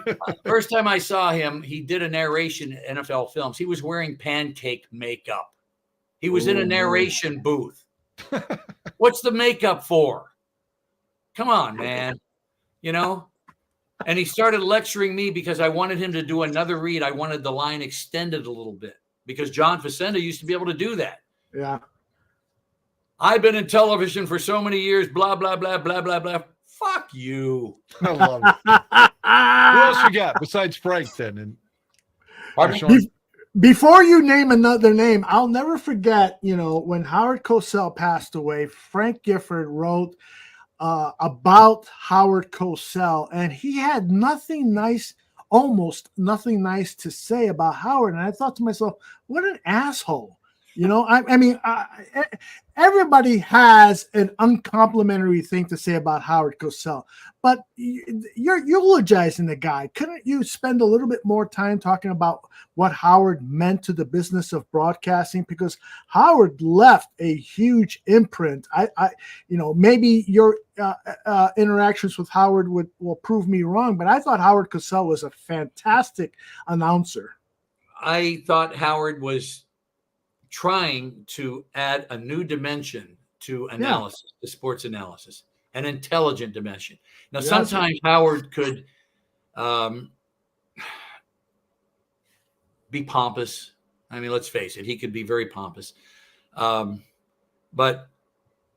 sometimes Howard didn't know where that line was between self-promotion and, he loved Sugar Ray Leonard and, he loved Muhammad Ali. And I did too. So I didn't have a problem with those things, with those his feelings toward those men. But when it came to changing things, Howard changed things. I remember that one baseball broadcast where Tony Kubek was Kubek, yeah. He's in the booth and he's announcing, and Howard goes off on something about, well, this isn't real. How about auto racing? Now that is. And Kubek walked out of the booth. He'd had enough. He said, screw this. I don't want to be part of this. But I respected Howard. I actually went to school with Howard's daughter, Hillary, at Northwestern. She was in the same how about that? as me. Imagine and Greg Cosell and I are still friends. Greg produces Matchup for ESPN. and Greg's still working at NFL Films, and Greg and I are still friends. I mean, every time I see him, it's, hey, how you doing, man? Good to see you. He's very talented. Greg the Cosell. current world and instantaneous info with X and social media. Imagine a world where a football broadcaster, such as, say, Howard Cosell, breaks the news that John Lennon has been assassinated to the world on Monday Night Football. Yeah. Again, today, everything is passed on in like 3 seconds. Yeah. But essentially, the world found out about Lennon's death via Monday Night Football. It's true. Me too. Yeah, me too. Me too. I thought Howard handled it well. Yep. I didn't dislike Howard Cosell. I thought at times, again, pompous and biased, but he changed sports analysis, I think, forever. I think Bob Costas took a look at him and said to himself, I can do that too, except I can be a little more subtle about it. Yeah.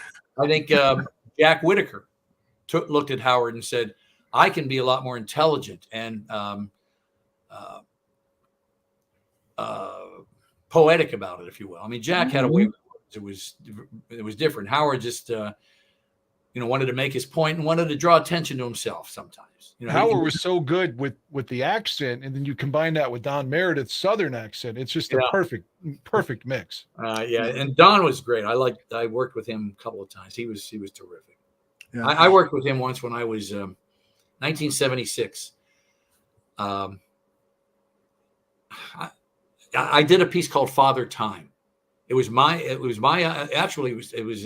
Bill Fitz's idea, the producer of NBC's Grandstand show, I think it was called, back in the 70s. Remember the Grandstand, anybody? Oh, yes. And because I'd done a piece for him earlier in the year about Halloween and goblins and so forth wrecking the gridiron on Halloween, he wanted me to take a shot at this. And I had never worked with Don Meredith before, but I met Meredith, and all the way out to California in my flight, I worked on what I was going to do when I met with him. And, we show up, and there's a makeup person there. There's a lighting crew there. They're lighting the columns and the pillars around the Coliseum. And he had a long beard. They dressed him as Father Time. He had a cane. He was walking through it, and I thought, oh boy. To my script, and Meredith said, okay, let's do it. I thought, wow. What a great sport. I was 23 years old. I still had zits, and here was Don Meredith saying, yeah, let's do this. This sounds like. Well, I got one more question for Aldo goes to the piece. I've been saying that for 30 minutes. I'm sorry. That's fine. Don't worry. Can I ask your opinion? Because the guy I thought was very good as the number 2 announcer and kind of is forgotten. I was going to ask you what you thought about his ability on the mic, but if he was an asshole or not. I always liked Don Criqui. I like Don Criqui. I was hoping you were going to tell me he wasn't a bad guy. I thought he was really good. good. I liked him. I thought you were going to say Al DeRogatis. I was going to say. I thought he was terrible as the. I thought Al knew his football. I'm just saying, as the color guy, he bored me to death. Yeah, but I mean, he was so technical. He wanted to get into it. And the other guy, the guy who played for the Jets, who wrote a book about Sam DeLuca. Oh yeah, Sam DeLuca, sure. He wrote a book about how to understand football. I thought he was pretty good. Yeah, a lot of guys who delve into the X's and O's aren't real popular in as broadcasters. It's interesting. Pablo Torre was trending on social media because he talked about how disgusted he was with. The hot thing now at ESPN and other sports networks is talking about the X's and O's and using jargon that the average fan just doesn't understand. And so he got into a battle with Ryan Clark. I think it was Dominique Foxworthy, I think his name is. Yeah, and Dominique was saying, well, that's because the fact that you don't understand it doesn't make it bad. I think a lot of fans want to delve into that, but they may not totally understand it, but that's the new football. And Pablo says that's just being overdone. But isn't that what made Madden so great, was that he could take those X's and O's and make the average person understand it? Yes. Exactly. And John could do it in a way where, Boom. You understood. Here's the important thing I want you to learn right here. Boom. And now you get it. On a wham block, on a trap block, and John was really good at that. I mean, another little quick tangent. I just finished my 9th screenplay. It's out there. I'm starting to send it out to people. I don't have anybody, writing me a check yet, but to really make this thing work, I had to study pass coverages. Now, as a high school quarterback, I understood basic cover 2 and cover 3 and a few things like that. But I had to really delve into pass coverages and learn them, because my guy is this high school football phenom from Western Pennsylvania who thinks he's going to Penn State, winds up at North Dakota State. He's there for 10 years as a player and then a coach, and then he starts making his way through the NFL. And by the end of it, not only has he won 10 Super Bowl rings and 11 tries as a defensive consultant, as a special consultant on pass defense, but he also sits down with Bill Belichick and said, I've never seen a pass defense I couldn't make better, even yours. He is one of these people who's so self-confident about what he can do and what he can see. And anybody remember the movie Queen's Gambit about the chess player, the female chess player? Absolutely. Good movie. And see chess pieces move. Well, my guy can look up at the ceiling and see electric football pieces move. He has that kind of vision when it comes to pass defense. Mm-hmm. And so I've had to study all these things, and learning about pass coverages now, I've come to respect defensive coordinators a whole lot more, offensive coordinators even more, because they have to counter. Someone had to counter Vic Fangio's cover 6. Yeah. Andy Reid did. Andy Reid said, okay, he's going to put 4 over here and 3 over here. We'll put a 4th eligible receiver over on that side. Mm-hmm. Let's see them rotate out of that. Nice. Let's see them disguise that coverage and rotate out of that. Excellent. And all of a sudden, that flat was open. And, and those little dudes that they would have there, the guy they got from the Vikings, Pacheco, they're always open in the flat. McKinnon. So I love the X's and O's. I really, truly do. Lately, I spent my day reading about split field coverages and route combinations to beat split field coverages. Because just in case I get a job as a consultant on this movie that I wrote, this film that I wrote, called Scheme Dreamer, by the way, Scheme Dreamer. Love it. Can you give us the log line on this script? What the log line is? It's basically the elevator speech about it.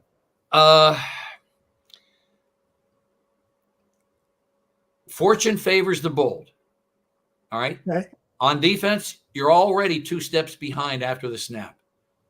And you have to trust your vision, you have to have valor, and you have to have practice vigilance. Love it. Yeah. Let's hope it gets made into a movie right away, and we can have you back on to discuss it. I want to, in the little time that we have left with you, Bob, talk about the Chicago Bears now being on Hard Knocks. You're one of the pioneers of Hard Knocks. I put together this little video to sort of get an idea of, some of the personalities with the Chicago Bears. Again, please excuse my production values on this. I'm showing this to you is like, I'm showing it to the Martin Scorsese of NFL films. So I'm a little embarrassed by it, but here it is. Who on this team is most likely to be the star of Hard Knocks? Yeah, I think, D-Walk is always a high contender for that. But bullying works. It's me and DJ. Come on now. Running back coach talks a lot of trash. He's actually my favorite offensive coach, honestly, just because of that, the energy that he brings every single day. What is the feeling knowing tomorrow you're going out on the field for your first NFL training camp? My question, bro. Damn, bro. Spider-Man! Everyone got their own little personality, their own little juice, a little energy. We all got nicknames for each other. So, adventure are you? The Warrior. That's a made-up one, so. It's made up, but it's all good. Hey, we the Midway Warriors. We got a bunch of different characters. Yeah.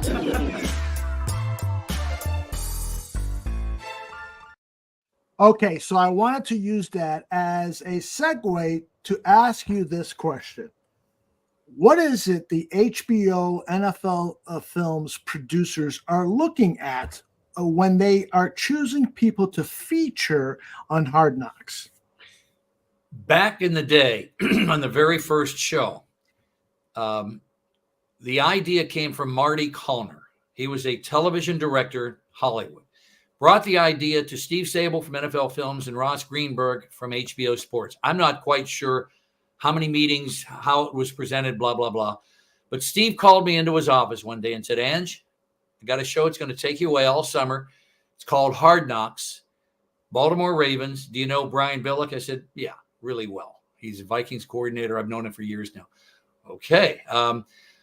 Develop the show any way you want. However, run it by me first before you put it out there. I thought, okay, the Ravens are defending Super Bowl champions. So it's going to be really hard for a draft pick to make this team. Now, I knew that Todd Heaps was going to make the team, first round pick out of Arizona State. I said, let me find 3 other guys who, and who are going to have to really fight to make this squad. One who, like 4th rounder, Dwayne Missouri from Northwestern, a 7th rounder who was a defensive back who wound up making the squad, and then a free agent named, Kenny Jackson. That sounds right. And then, of course, we've got to have, who are the stars? Well, the Ravens have Shannon Sharp and Tony Siragusa. I mean, I zeroed in on those 2 guys. I said, Shannon is tremendous. He's funny as hell. He's relaxed around cameras. He seeks out cameras. And Tony has just got a great sense of humor. So I kind of casted it in my mind, and I said, here are the guys who are going to be dealing with these guys who are trying to make this football team. And those interactions, and those were my broad strokes. Now, I knew as we went along, we would discover new people and new stories and this and that. Well, who knew that Brian Billick was going to quote Shakespeare and yes, be so intelligent and advanced in his thinking. So, of course, I said Brian will be a character in there as well, because Brian is going to hold the whole show together, because we're not going to have a narrator. That first show had no narration. People forget that.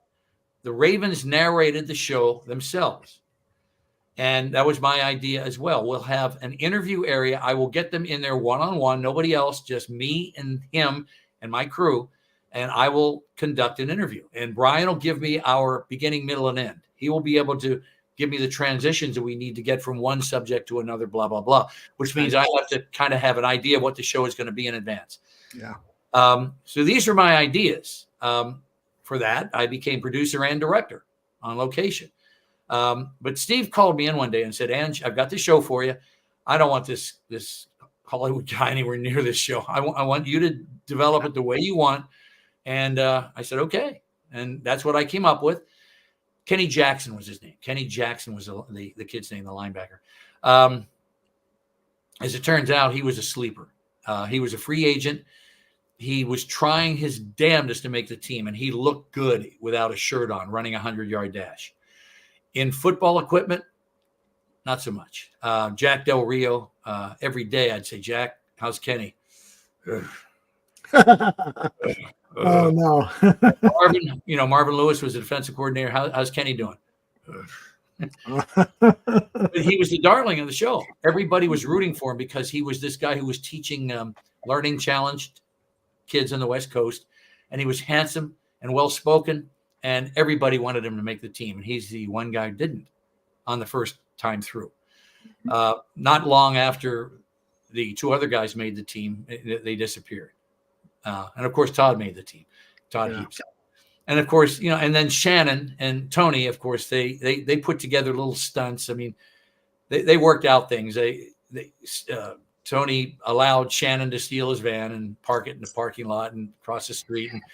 Of course, Shannon had no idea that Tony was going to lock him into the tight ends room. So all of these things just happened as a result of, boys will be boys if you put them in camp and give them nothing to do and take them away from their wives and their families. And so things evolved, and we basically had robotic cameras in some rooms, and we had cameras on call all day long, literally from dawn to dusk and past dusk, from dawn until bedtime check, and worked out pretty well. So is it safe to say if you were running the show right now, like number one is Caleb Williams, right? That's who that's the number one story. Is that correct?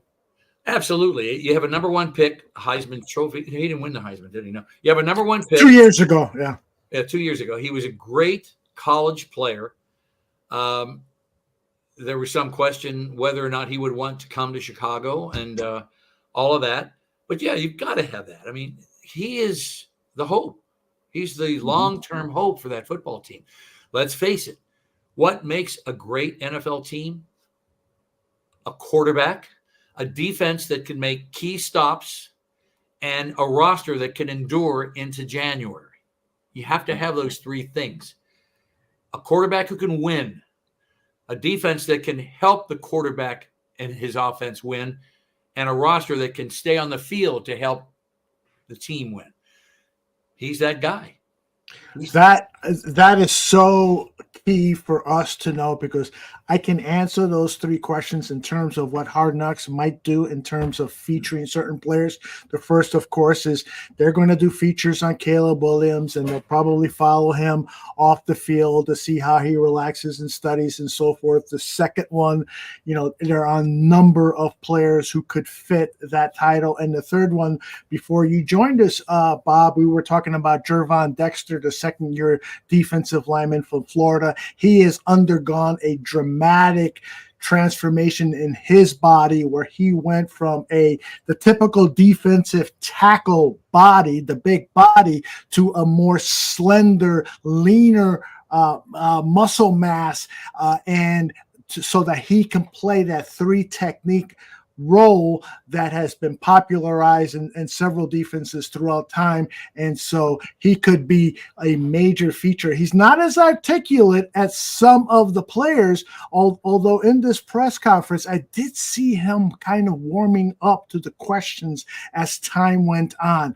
Your experience with interviewing players who may not be comfortable with, I see you smiling already, so I bet you got a great story for us. How do you handle guys who are initially uncomfortable with the camera? Well, on day one, first day out, first practice, our cameras are focusing on the people I just named.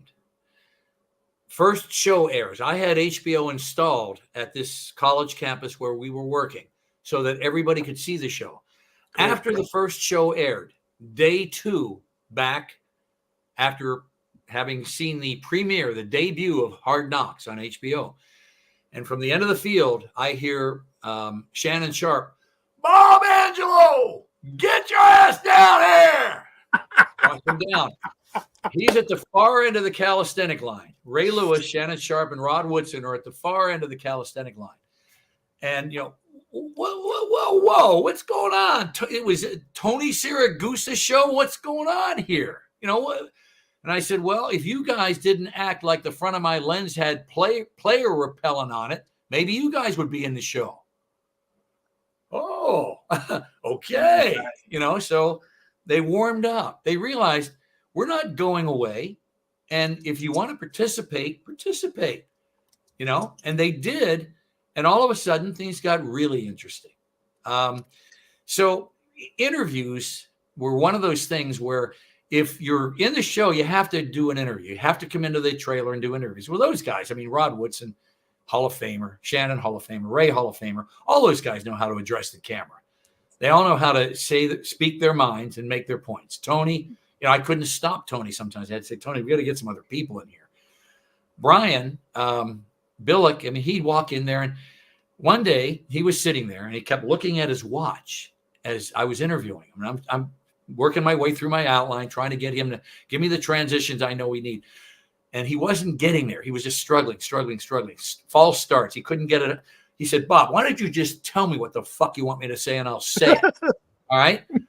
I'll put it in my own words, but I'll say it. So I would just say blah, blah, blah, blah, blah, blah, blah, blah, blah. 3 things.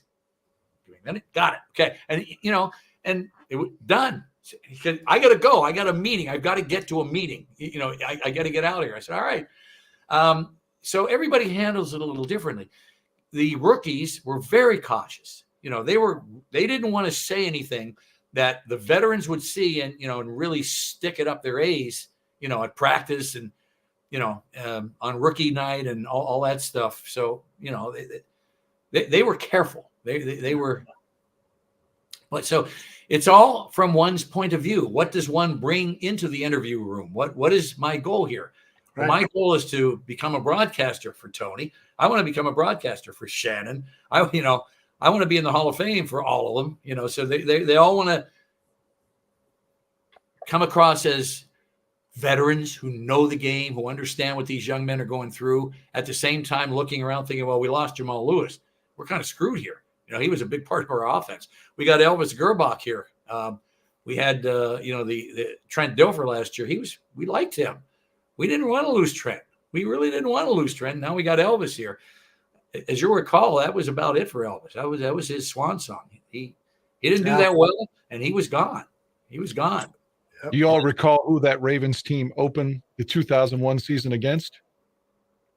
Don't. No, I the don't. Chicago Bears in Baltimore. We had them beat. Shane Matthews started the game, and we ended up losing like 17-6. It was like 10-6 in the fourth quarter, if I recall, at one point. Well, that team had no offense. They couldn't move the ball. They brought in backup running backs from other teams, guys who were out there, free agents, just signed them off the street. Terry Allen, I think, was one of them. They had Priest Holmes before he was a star in KC. Baltimore did. Yeah, not on that team. They had Jamal Lewis on that team. No, I think in 2001, wasn't Priest the guy when Jamal went to jail? No, it was Jamal. Well, it was Jamal Lewis who was the running back on the Super Bowl team. He was right. He was the rookie of the year, I think, and he came back and got hurt in camp. Yeah.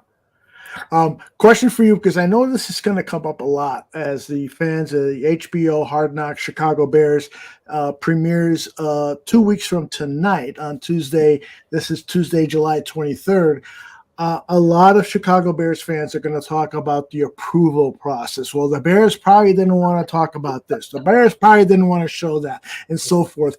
Based on your experience with the multiple teams that you worked with on Hard Knocks, what is that approval process? And I'm interested in pushback. Do you go to a team when they say, no, you can't show that, and it's gold. It's gold. Do you go back and say, wait a minute, fuck you, we're going to show that? Any of that go on? 2 different examples. Okay.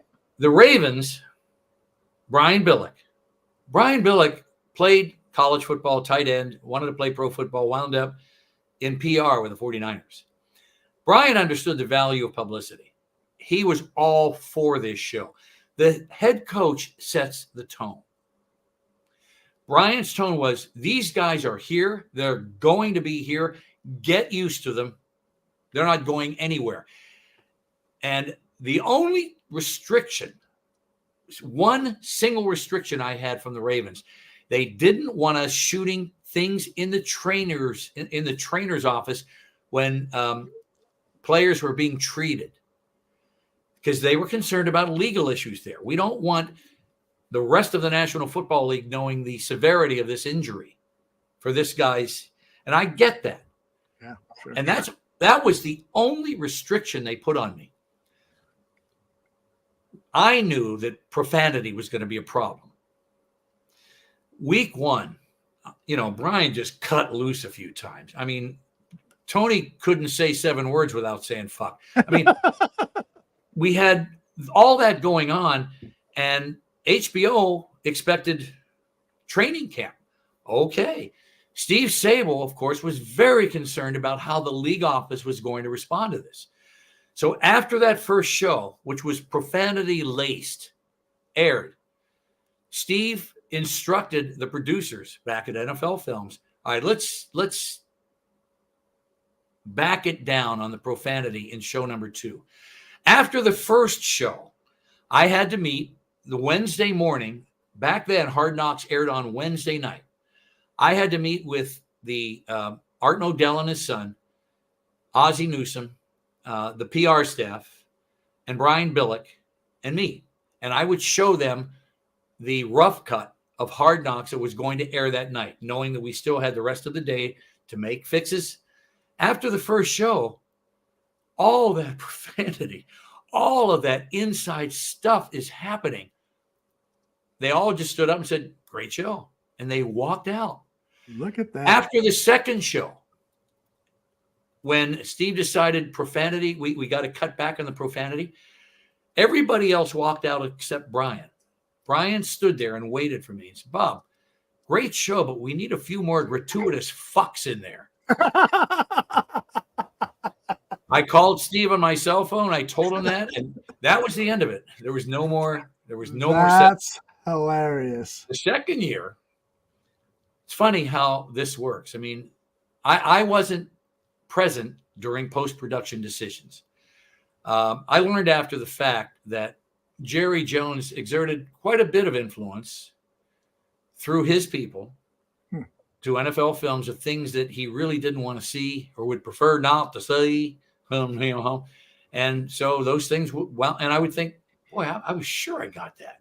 You know, I know I shot that. And so like that. So two different teams, two different, you know, the Cowboys, America's team, blah, blah, blah. The Ravens, Brian, a media guy, knows the value of good publicity, knows what training camp really sounds like. You know, it sounds like George Plimpton's book. That's what training camp sounds like. You know, Paper Lion. Yes. That's what training camp sounds like. And if Yeah. you make it sound like a convent, no one's going to believe that shit. Mhm. You know? Yeah. Can I Turned ask into- you one more question, Bob? Sure. It's a little off topic, but one of my favorite shows in the 80s and early 90s was when it was Collinsworth and Nick Bonacani and Lynn Dawson. Did you ever work with the Inside the NFL of HBO? Oh, yeah. I did a thing called NFL Storybooks for them from Yeah. 1999, 2000, 2001. Or no, 98, 99, 2000. And they were segments that would air at the end of the show. And according to the producer of the show, I forget his name now, but he said, you know, the guys, when these segments we'd roll those into the show, they would put their cell phones away. They would sit there and watch. And that made me smile because I put a lot of time and energy and effort into those segments. And so, yeah, I had a lot to do with that. That was such a good show. And Dawson and Bonacani, when they were in their prime, so to speak, Yeah. as broadcasters. Yes. So good. Mm-hmm. And I loved Lenny. I mean, I knew Nick, but I loved Lenny. Lenny and I got along great. I did a piece with him in San Francisco. It's in my book. We're riding the cable cars prior to going to Ben Davidson's house. But we're riding the cable cars, and Lenny had a Super Bowl ring on. He wanted to really rub that in Ben Davidson. He just wanted to stick that in Ben's face and say, "See that?" They won the AFL championship in Oakland. So Yeah. Well, there you go. But he really wanted Ben to see that thing. Like, I have one of these and you don't. And we're riding the cable cars, and this lady was looking, "Oh, that's a lovely ring. What is that?" And he said, "It's a Super Bowl ring, ma'am." And, Lenny was polite. And she goes, "Oh, that's wonderful. What sport is that?" So yeah. But Bob, you truly are one of my favorite interviews of all time. And I've worked in broadcast TV and I've done a lot of projects that I'm really proud of. But talking about your life, your career, and about pro football has been a blessing for me. I truly enjoy it. The reaction in the chat room, people are saying, I love these guys. Definitely a great show tonight. And that was the same kind of reaction that we got the last time that you joined us. So I'm hoping that you will watch this season's Hard Knocks with the Chicago Bears, because we'd love to have you back on so that we can talk a little bit about what you saw from a production standpoint and what you liked and didn't like. Or even if you don't watch the show, we'd love to have you back on because we love you, Bob Angelo. And I encourage everyone to go to bobangelo.com. There's information there about your book and about your life and so forth. And we need to reward Bob for his time. Thank you very much, Bob. Really appreciate it. Well, one other thing you might do for me. If Sure. either of you guys knows any millionaires who wants to invest in a film project, I've got the project. Aldo's the millionaire that I know. The guy's name is Jake Barron. My character's name is Jake Barron. He's a high school football phenom from Moon Township High School. He thinks he's going to Penn State as a junior, but in his senior year, winds up having to go to North Dakota State. And you guys know about North Dakota State, I'm sure. Yes. He goes there before they win their first official national championship. And in his senior year, they win one. And then he spends, and it's a neat story. It's an odyssey, a 45-year odyssey of a young man who tells his girlfriend, you're going to go to med school and become a doctor. I'm going to major in football and see if I can fashion a career out of it. And he does. Fabulous. I'm already buying tickets if not investing in the movie. I need somebody to option the thing first. Then we can. Yes, indeed. Well, we will promote your appearance and promote you and hopefully get some investors for you. Bob Angelo, thank you very, very much for being Bob, on our show. before you go, one more thing. Sure. Tell me Ditka was not an asshole to you. I need to know that Ditka was good. Mike was not. I liked him. Okay. Mike was gruff, but he was Western PA gruff. I grew up with that. I mean, hell, I know a bunch of Mike Ditkas, not Hall of Fame guys, but Mike was like a lot of the grown-ass men I grew up with who were coaching football or involved in football, and respected him, loved him. So glad he made the Hall of Fame. Mike was just a barrel of laughs. He was fun to be around. I love Mike Ditka. Let me ask you this question before you go. Have you ever met a guy like John Santucci, who is going to do our next segment here called Bears State of Affairs? He's a former actor in the pornographic movie industry. I'm just kidding. No, I know all the women in porn, but I don't know the men.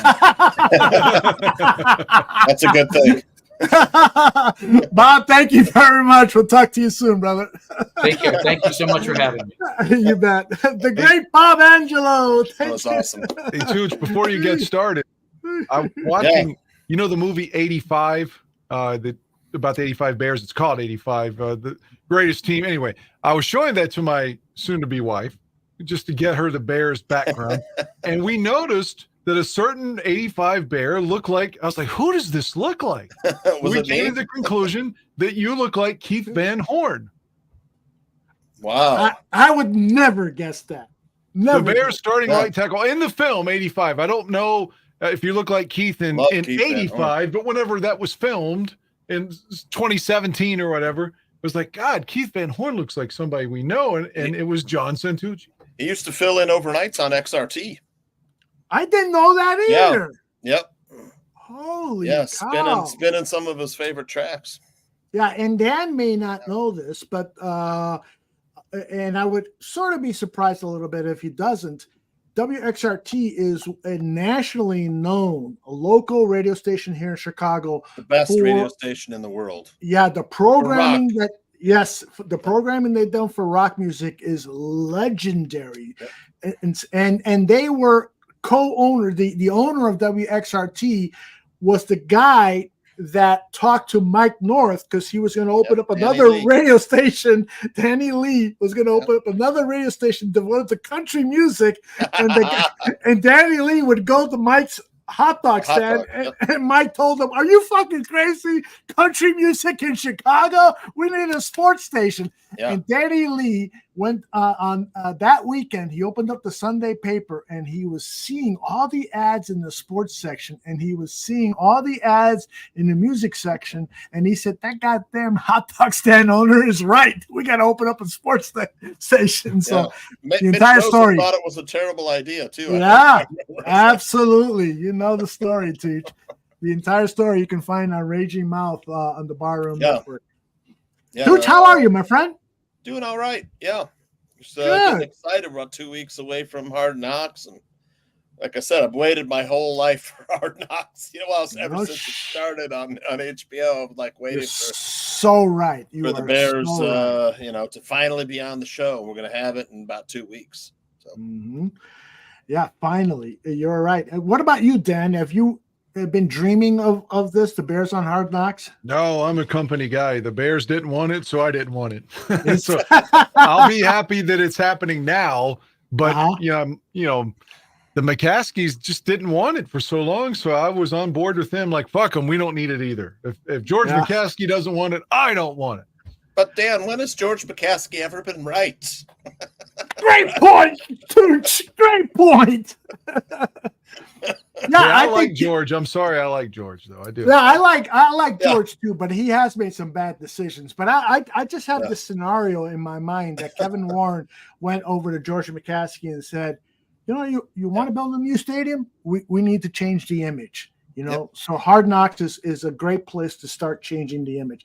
That's actually something I would have loved to have asked Bob Angelo is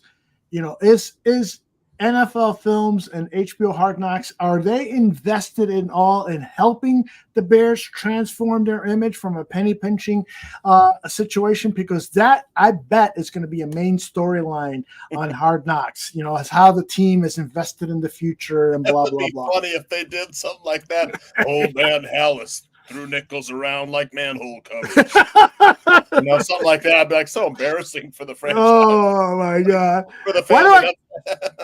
Why do I got a feeling that is or going to be a future Bears State of Affairs commentary by you? It might be. We might find out, in a couple of weeks. That is what they lead up with. Yeah. Does Danny have to work tomorrow, or is he off tomorrow? Oh no, I'm getting a root canal in the morning and working 12 hours at night. Damn. Yeah. I've been working my ass off too with the magazines and stuff. Again, we have the same two guys who are out on vacation that were out 2 weeks ago, and it's like just from a 5-person team. When it's a 3-person team, it sucks. Oh my gosh.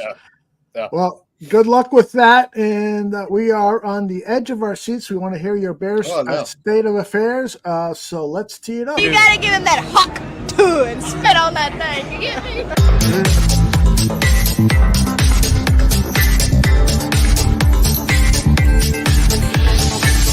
Go get them, Tooch. Go get them. Yeah, all right. Bears State of Affairs. 2024 NFL offseason. Bears training camp week 1. What's happening, Barflies? Well, exciting times are here. The Bears are smack dab in the thick of training camp in year 1 of the Caleb Williams era. Well, the count Caleb Williams has been as good as advertised, spreading the ball around to his myriad receivers. And the team seems to be having a good time while bonding during training camp. As usual, there are a lot of preseason storylines and rumors. On the offensive side, Bears players are working hard as offensive coordinator Shane Waldron and his staff install a brand new offense. Ryan Bates and Coleman Shelton have been rotating in as the Bears try to find their starting center. Larry Borum has been working at left tackle while Braxton Jones has eased back into action. Jones missed 9 games last season after suffering a neck injury in week 2 versus the Buccaneers, but is considered by many analysts to be on the verge of a big breakout 2024 season. Meanwhile, Tevin Jenkins says the Bears are refusing to negotiate with him. The oft-injured Bears guard is seeking his second contract with the Bears, and last season was named the most improved player by the team due to his performance as both a run blocker and a pass blocker at both guard positions. But the Bears might not feel the same about Jenkins this season as a rookie. Yeah, sound the alarms. Bears drama upcoming. Yeah, as a rookie, Jenkins missed 10 games in 2021 due to a back injury.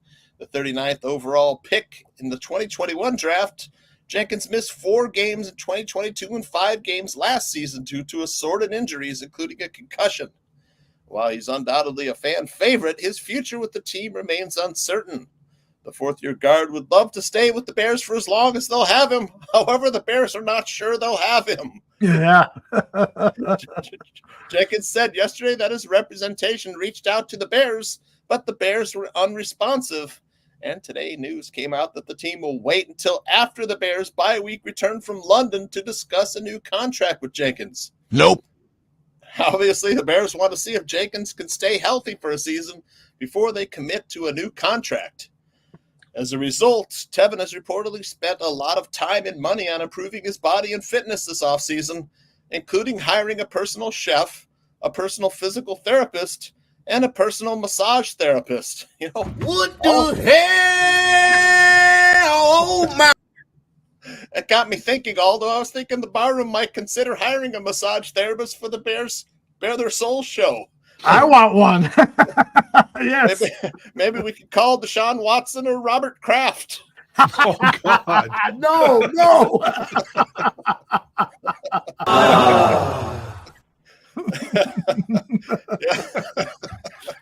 Well, Tevin Jenkins isn't the only Bears player who's reportedly transformed his physique. Yeah, Gervon Dexter, by all accounts, is in incredible shape and poised for a breakout season as the Bears' 3 technique.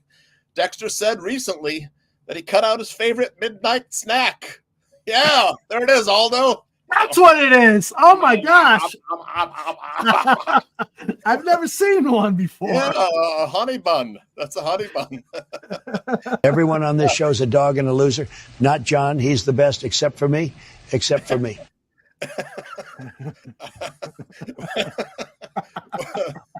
What I'm wondering is how long did it take Gervon to realize that vending machine pastries were holding him back from a Pro Bowl season? Great line. Right? I love it. And while reports surfaced about Yannick Ngakoue possibly visiting the Bears, one Bears defensive end has been drawing rave reviews from Bears players and coaches. Jacob Martin, a 6th-year pro out of Temple, may have found a home with the Bears after bouncing around the league. Yeah, selected by the Seahawks in the 6th round of the 2018 draft, Martin has spent time with the Texans, where he was coached by Lovie Smith in the same defense that Coach Eberflus runs. He's also spent time on the Jets, and last season he was with the Colts. The 6'2", 242-pound defensive end knows the defense. He's getting good pressure and is tough against the run. And Martin, 28, has appeared in 91 NFL games with 15 starts. Both he and Austin Booker are flashing in training camp, so fans are wondering whether the Bears will make a splash and sign a veteran pass rusher. Well, the market shrunk a little bit, though, after the Dolphins signed Emmanuel Ogbah today to a 1-year deal. You remember Ogbah retired earlier this offseason after being released by the Dolphins, who then signed Shaquille Barrett. The 31-year-old Barrett then retired on Saturday, which precipitated Ogbah unretiring and returning to the Dolphins. That's wild. Yeah. Little retirement turnstile, right? Along with Ngakoue, Carl Lawson has been named as a possibility for the Bears. Lawson, oh wow, signed a $45 million deal with the Jets back in 2021. Just turned 29 in June, but he struggled to stay healthy in recent years. His best year was 2022 when he had 49 pressures and 8 sacks. Last season, remember, Ngakoue had 22 tackles, 7 quarterback hits, and 4 sacks and 13 starts for the Bears in 2023. But his season ended with 4 games remaining after he broke his ankle, and he has yet to re-sign with another team, though he is familiar with head coach Matt Eberflus's defense, whereas Lawson is not. Speaking of Eberflus's defense, Coach Flus recently revealed that new Bears defensive coordinator Eric Washington has been calling the defensive plays during training camp. Fans remember that when the Bears hired Eric Washington as their new defensive coordinator, Eberflus said that he would retain defensive play calling duties. Yep. Could Coach Flus be focusing more on being a head coach and managing the games? After the second half defensive collapses of last season, fans can only hope. And we are 2 weeks out from the Bears on Hard Knocks, and 2 weeks out from a Mr. and Mrs. Dan Aguirre, and that is Bears State of Affairs.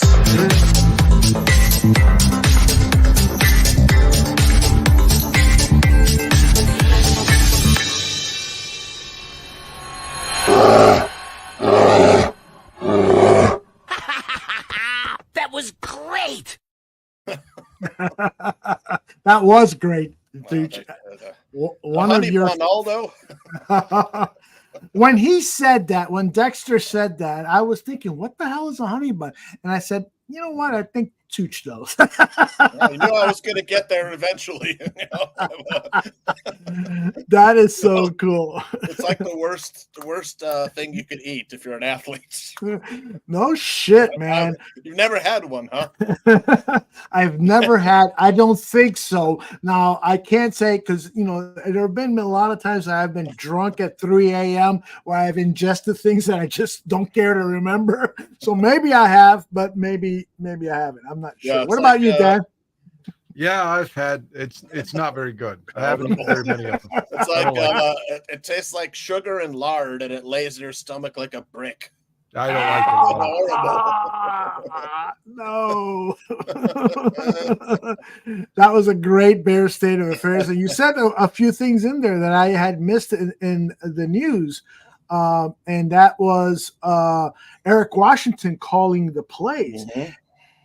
Today, Eric met with the news media, and man, he was so fucking impressive in how he talks. He's inspiring. He was talking about the pass rush and how they are working towards getting great pressure on the quarterback with just 4 men. So, and that's what the NFL is about because it's such a passing league. You want to have as many guys defending against the pass as possible. And so you want to try to avoid blitzing and go with 4 men or disguise who those 4 guys are. So I'm, as much as I like what Eberflus did with defensive play calling in the second half of the season or after Allen Williams left, I'm also interested in seeing what Mr. Washington can do as well. Yeah, I'm kind of a fan of head coaches who focus on managing the game as a head coach, rather than perform double duties. I mean, I'm with you. There's coaches who could do it, like Andy Reid and Kyle Shanahan, who are going to call their plays and be successful at it. But I don't think Coach Eberflus is one of those guys. That's just me, though. I agree with you. The key thing about an NFL head coach during a game is managing the clock and the timeouts. Yep. Right. And so he can delegate that to somebody upstairs who can tell him, no, don't talk, call timeout, we need it or whatever. But I would rather that come from the NFL head coach. And the reason you hire coordinators, just like you hired Shane Waldron, he's calling the plays, you should hire an Eric Washington to call the plays too. What do you think, Dan? I agree. I think it would behoove Eberflus as the head coach to be the head coach. I know last year he was coaching for his entire existence and his livelihood, and he's like, fuck it, I better call the plays to try to keep this gig, and he survived. Okay, but now you got to lean on Eric as the DC, in my opinion. I got to go, guys, but before I head out, let me ask Tooch one question, because something I didn't know. You said Igakwe, and he's could be coming back. I didn't see that story. Can you tell me about that? Greg Gabriel said yesterday that he was in town. Oh, sorry. I was that right, Aldo? I thought I heard on the Gabriel show that he was visiting. Frankly, I don't recall hearing that. But I do think Igakwe is going to end up a Bear. I really do believe that. But we'll see. But if Greg has said that, I will make sure that people know. And by the way, Nikki says I heard it yesterday on the. And you may have, I'm multitasking. So some of the times he says things, and I'm like, really? Yeah. Nikki says it tastes like Wonder Bread soaked in sugar syrup. Oh my gosh, I want one. It's like like when bacon grease gets all white if you leave it in the pan. It's like that's what it's like. Coated. It's like coated in grease. Unfortunately, those days are over for me. Unfortunately, I got to leave, but it was a great show. Yeah, it was a fantastic show. Listen to the whole interview with Bob Angelo. It was great. Yep. Yeah. You know what, Dan? I should pitch to Bob Angelo a show with the two of you. No, you're involved too. Well, yeah, I can be involved in the background or whatever, moderating. But really, listening to the two of you talk about an era of football and I know Tooch is the same way, an era of football that I absolutely adore. Yeah. And you guys talk with such great recall, although Bob was wrong about the Priest Holmes. Jamal. I couldn't tell him. I was like, and Priest Holmes was on that Ravens championship team, but I couldn't contradict him, man. Yeah. But he's great. He is fucking great. He's got so many stories, and the questions you asked, Dan, I said, throw away the outline of whatever the fuck we had. Let's let these guys go at it because it's so fucking entertaining. And I think everybody in the chat room agrees with that. Dan, have a good time saving some lives. So hopefully you can watch a little movie or two. All right. Well, you all be well. And again, it was my pleasure. Everybody take care. Have a good night. Love you, brother. Take care. Thank you. Be well. That is Dan Aguirre. Let me see if I can get a nice shot of it. Yep. Yeah, Dan and Nikki. Nikki, if you're going to leave us too, don't forget, I love you. I mean, I really, really love you. And the barroom needs a massage therapist eventually. That's right. Let's get the barroom HR person working on that right away. And the first person to call is, of course, Nikki. The HR person is ready to fire me.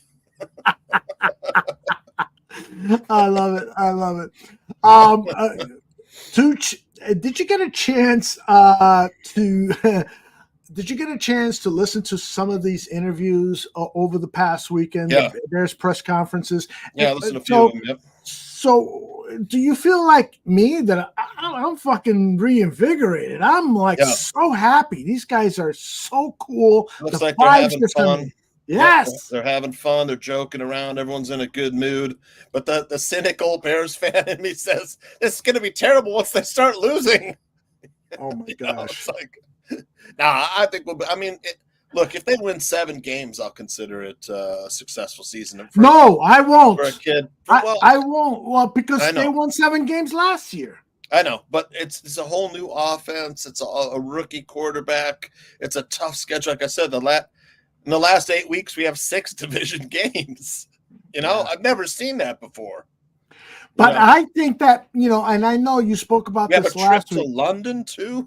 Yeah, that worries me a little bit because even though the Bears are the home team, it's really not a home game because Jacksonville is the adopted team of people from the UK. But I hear what you're saying about the schedule, but Tooch, I look at this a little differently. I was going to say, throw that schedule up there. From that week 11 game to the week 18 game where it's the Packers to the Packers. As you said, and I'm saying this for the audio podcast crowd, it's Packers, Vikings, Lions, Niners, Vikings, Lions, Seahawks, and then you finish the season with the Packers. That's really not an easy game in there, except maybe the Seahawks.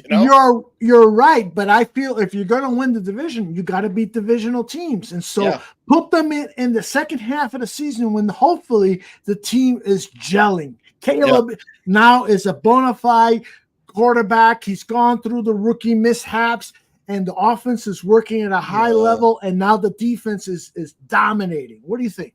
Yeah, last year was the second half of the season was when they started playing better.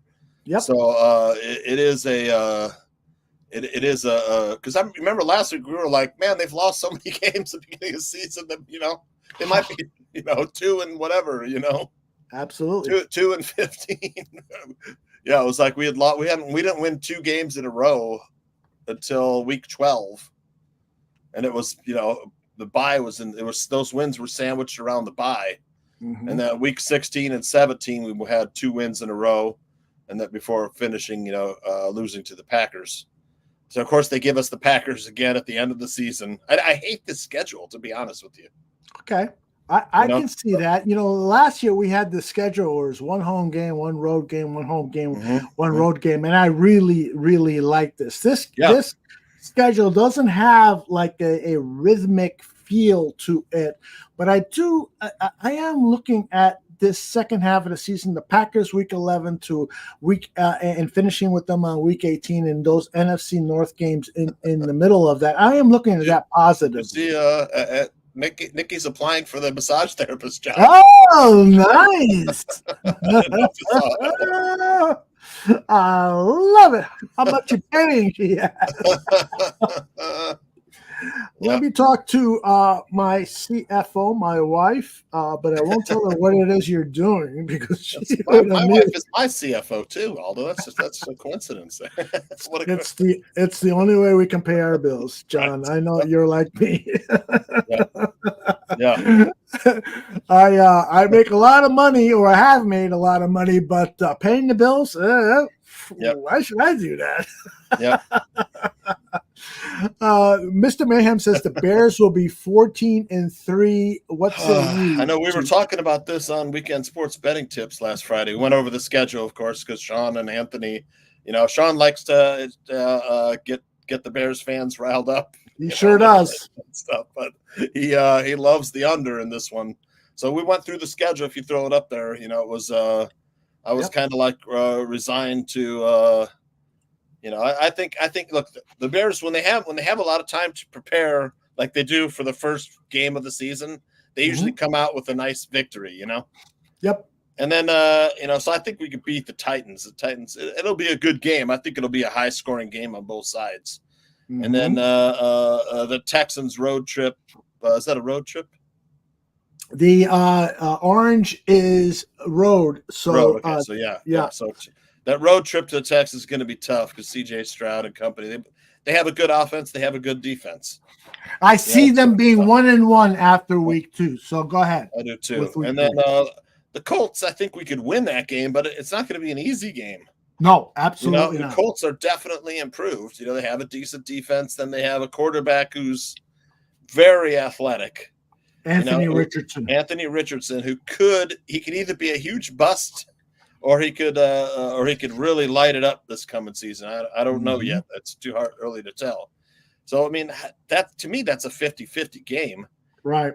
And then you got the Rams, which is tough because Matt Stafford, they also have a lot of good receivers and stuff and an improving defense.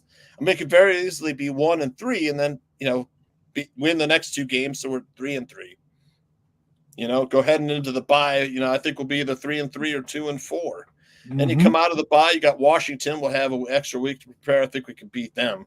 The Cardinals. The Cardinals is tricky. They have a young team that plays hard for their coach, and it's on the road. Yeah, it's on the road. They got Kyler Murray, who's decent. That'll be a close game too.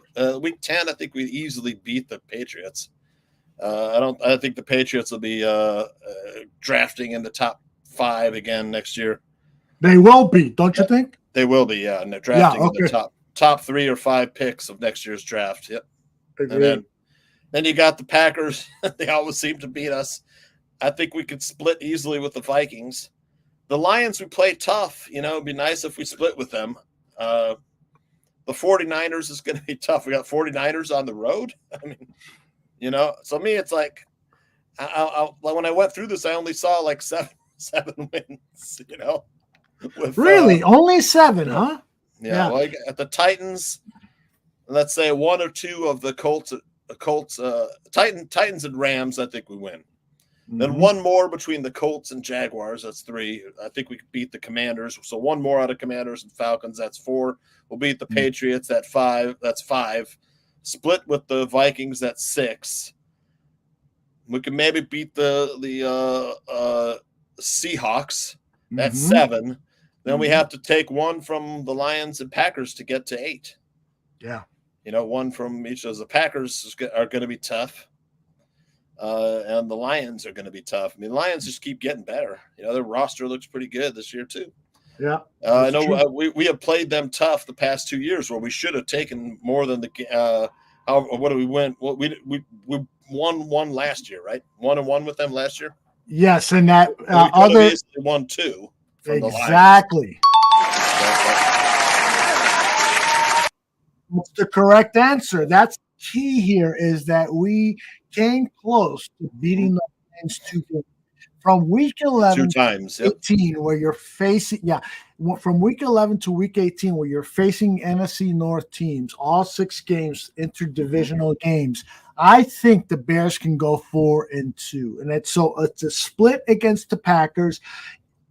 a split against the Lions, even though I really do believe they can win both of the games. But, being conservative, I will say that it's a split. So that's 2-2. And I truly believe that we can sweep the Vikings because they'll have a rookie quarterback. That team is in a rebuilding phase. Yeah. If this Bears team is truly what we think it can be, they have to beat the Vikings both games. And so that'll give us a 4-2 interdivisional record. You add on a 5th victory in week 1. You add on a 6th victory, difficult victory against Anthony Richardson and the Colts on the road. And then you defend home field against the Rams, against the Panthers, in England against the Jaguars, on the road against Washington and Arizona, and back at home against New England. Then you're looking at 10-11 wins, man. And so that's why I feel like the NFL even has the vibe that this Bears team is ready. They're predicting 8 or 9 wins because the win total set by Vegas is 8.5. Is that right? I didn't know that. Okay. So, but yeah, I mean, look, C.J. Stroud took the Texans to the playoffs, as a rookie last season. Mm-hmm. So it's not like it can't be done. So I'm asking you, if I am a part of the John Santucci VIP and I ask you the question, it's 8.5 with the Bears, what should I do? Will you tell me over, under, or wait? Well, if I was telling myself, I say, if you bet the under, they're going to go over. If you bet the over, they're fucking going to go under. That's what I would tell myself. But I would lean like under right now. I think 7-8 wins. Okay. Just looking at the schedule. But would I love them to get 10 to 14 wins like Ant Man? Of course. Yeah. I'll be rooting for them every game. Yeah. But see, I've heard gamblers. It's a big ask. It's a big ask. I've heard gamblers say that the worst bet you can make is anything involving the team you root for, because all of a sudden now bias has taken over for most gamblers. You adhere to that? Yeah, I hate betting. I'm like, it just seems to me that if I bet on like the Bears or Cubs, like if I bet on them to win, they suck. If I bet on them to lose, they're going to play like, champs. It's like, I can't win when you bet against the teams that you like. Yeah. The Bulls and Bears and stuff, Blackhawks, Cubs.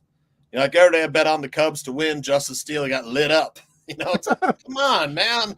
It's like the curse. Don't bet on the Cubs. The last time I bet on the Cubs was for, I think it was an over-under of 2.5 home runs at Wrigley Field. And I went to see what the weather was like, and the wind was blowing out. And so I bet the over. And so what happened is I thought, no, they did get the over. They got like 4 home runs that day. Nice. And so I went to see what my winnings were because I wasn't quite sure. And I didn't press the correct button to place. No. Fuck. That was a good bet, though. Yeah. Always check where the wind is blowing in Wrigley Field and bet over or under. Has a point, though. I forgot about my Iowa punter. That's right. That's right. That's going to make a difference in some of the games. Yeah, he's right.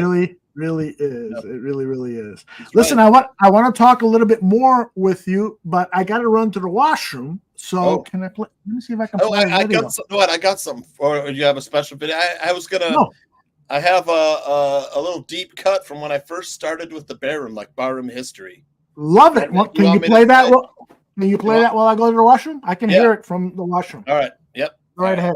Little Barroom history. What we're gonna do right here is go back. Way back.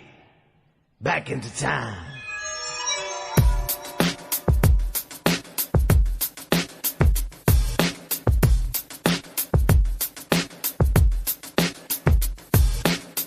I think Derrick Henry is going to be a superstar in the NFL.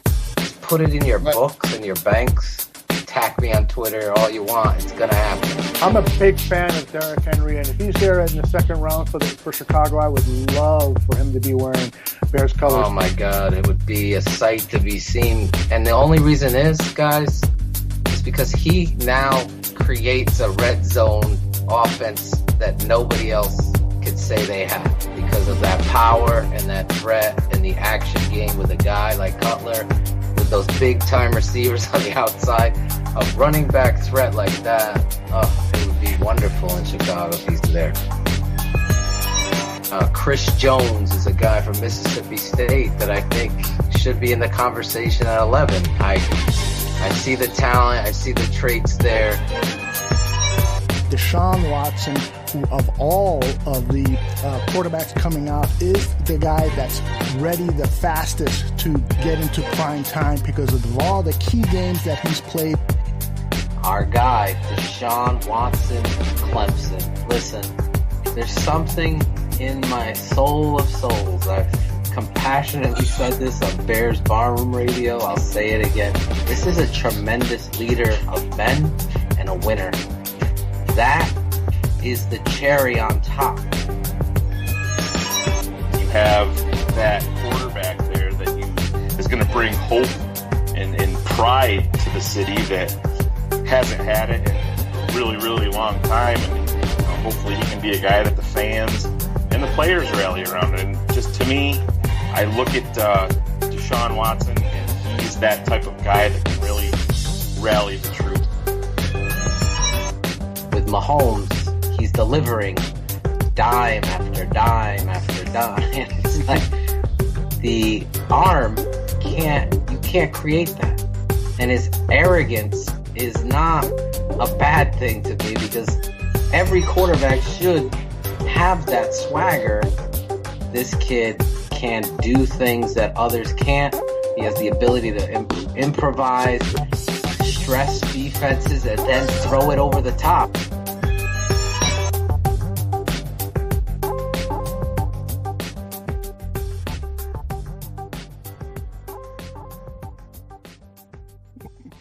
That was actually the wrong one. I had a different one. I downloaded the wrong one. But that's okay. It was fun to hear that. Heidi says she's getting a bit emotional listening to this. I gotta confess, that was the old days of Bears 100 Proof. Shane Marsaw, Phil Toshin, myself, and then before that, Kocks and Jose Cotto were a part of that show. I think, I went to some different iterations, but nonetheless, I'm glad you played that. This is our 10th year anniversary here at the Barroom Network. And I do at one point during the season, and maybe I was thinking during the bye week, is doing a certain special, bringing Tooch in and some of the people who have been with us for the past 8, 9, 10 years and talking a little bit about some of their favorite moments. And it's going to include Phil and Shane, who are not, who left unhappily the bar room,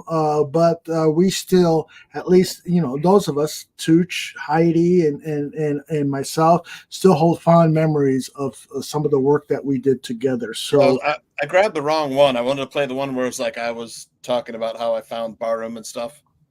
Well, tell us right now, how did you find the Barroom? Because that is so special to me. Like, I'm going to ask Dan Aguirre that same question in a future show. Hold on. I have that one. I don't know if it's okay. See if we can play it. Damn it. So many people have reached out to me over the years, and like, I'll give you an example. A good friend of Heidi, Antonio Contreras, told me that he had to make that drive from the suburbs to downtown Chicago for his job. Yeah. And he said it was so helpful to him to deal with the traffic and to hear, the hijinks that were a part of the Bears Barroom. And so that was, and J2K says, please play that.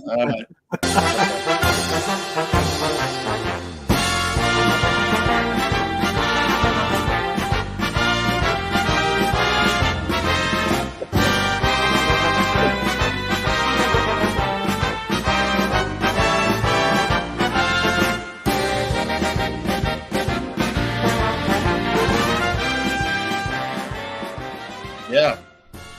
Hey, Barflies. Love it. This is Tooch, and I'm here to talk about the truth of the barroom.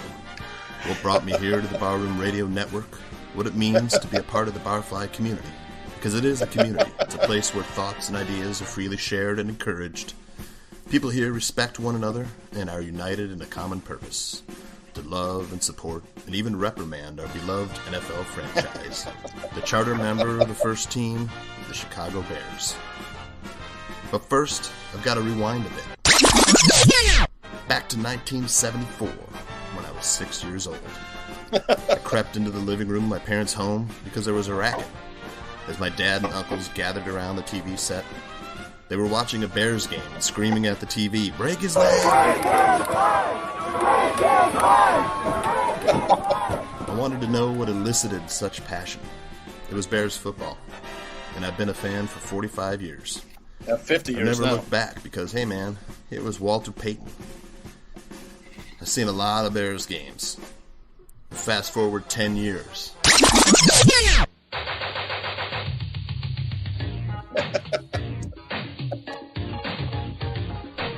The Bears are winning a Super Bowl. Not just winning, but dominating, annihilating. This was the greatest team ever. Then there were lean times ahead, though, when the Trestman and Fox eras had me in a funk. There was a boiling point. After the relief of Trestman's weirdness was finally gone, we got John Fox. I think, I look back, I don't think that we were anywhere in the midst of being picked to win the Super Bowl or anything of those. I knew I would suffer some more. How would I get through it alone? You know you got to feel it. You got to feel it. What attracted me to Bears Barroom? Well, I listened to 100 Proof. It was salty, lots of F-bombs, but it was also fun and smart. There was music and parody, mostly by some guy called Draft Dr. Phil, who sounded a lot like Guido the Killer Pimp from Risky Business. And these guys knew their stuff. There was the barkeeper and the smartest man. There was steak and there was whiskey, two of my favorite things. And it was all good. The Barfly chat room was friendly and welcomed me immediately. The variety of the show and guests were great. Also, there were all these right-on-cue great drops by the bartender. And his mixes were straight out imperial, man. So I started writing articles about the Bears. Then, when I found out I was going to be a part of it all, working with my longtime podcast partner, Joey Two Scoops, the Goon, I was so excited I couldn't sleep. When Uncle Mike North joined the barroom, I cried with joy. I knew Bears Barroom was going to be special. I knew it was going to be big. I mean, it's the best damn Bears podcasting out there. Am I right? So that's the spirit. That's the truth. That's the bottom. This is Tooch, and I will talk to you later. Yeah. Johnny Santucci. That was 5 years ago. Yeah. That was just 5 years ago? I Holy think shit. so, yeah. So what Wow. would that be? Maybe, 5, maybe 6 years ago. How about that? You know what? It's funny because we came up with this joke sort of out of accident, but it did have a porno feel to it. You know? I mean, it really did. It had the kind of 70s porn music and the confessional feel to it. Very nicely produced. I don't remember it from. You don't remember that? First, I don't. Is this the first time you played it here? I think we played it 5 or 6 years ago, back when I first made it. You know, because I think like remember. Phil or you had asked for like, how did you find Barroom and what does it mean to you and It something was like that. probably Phil, yeah. Put together the because back then we were just doing audio.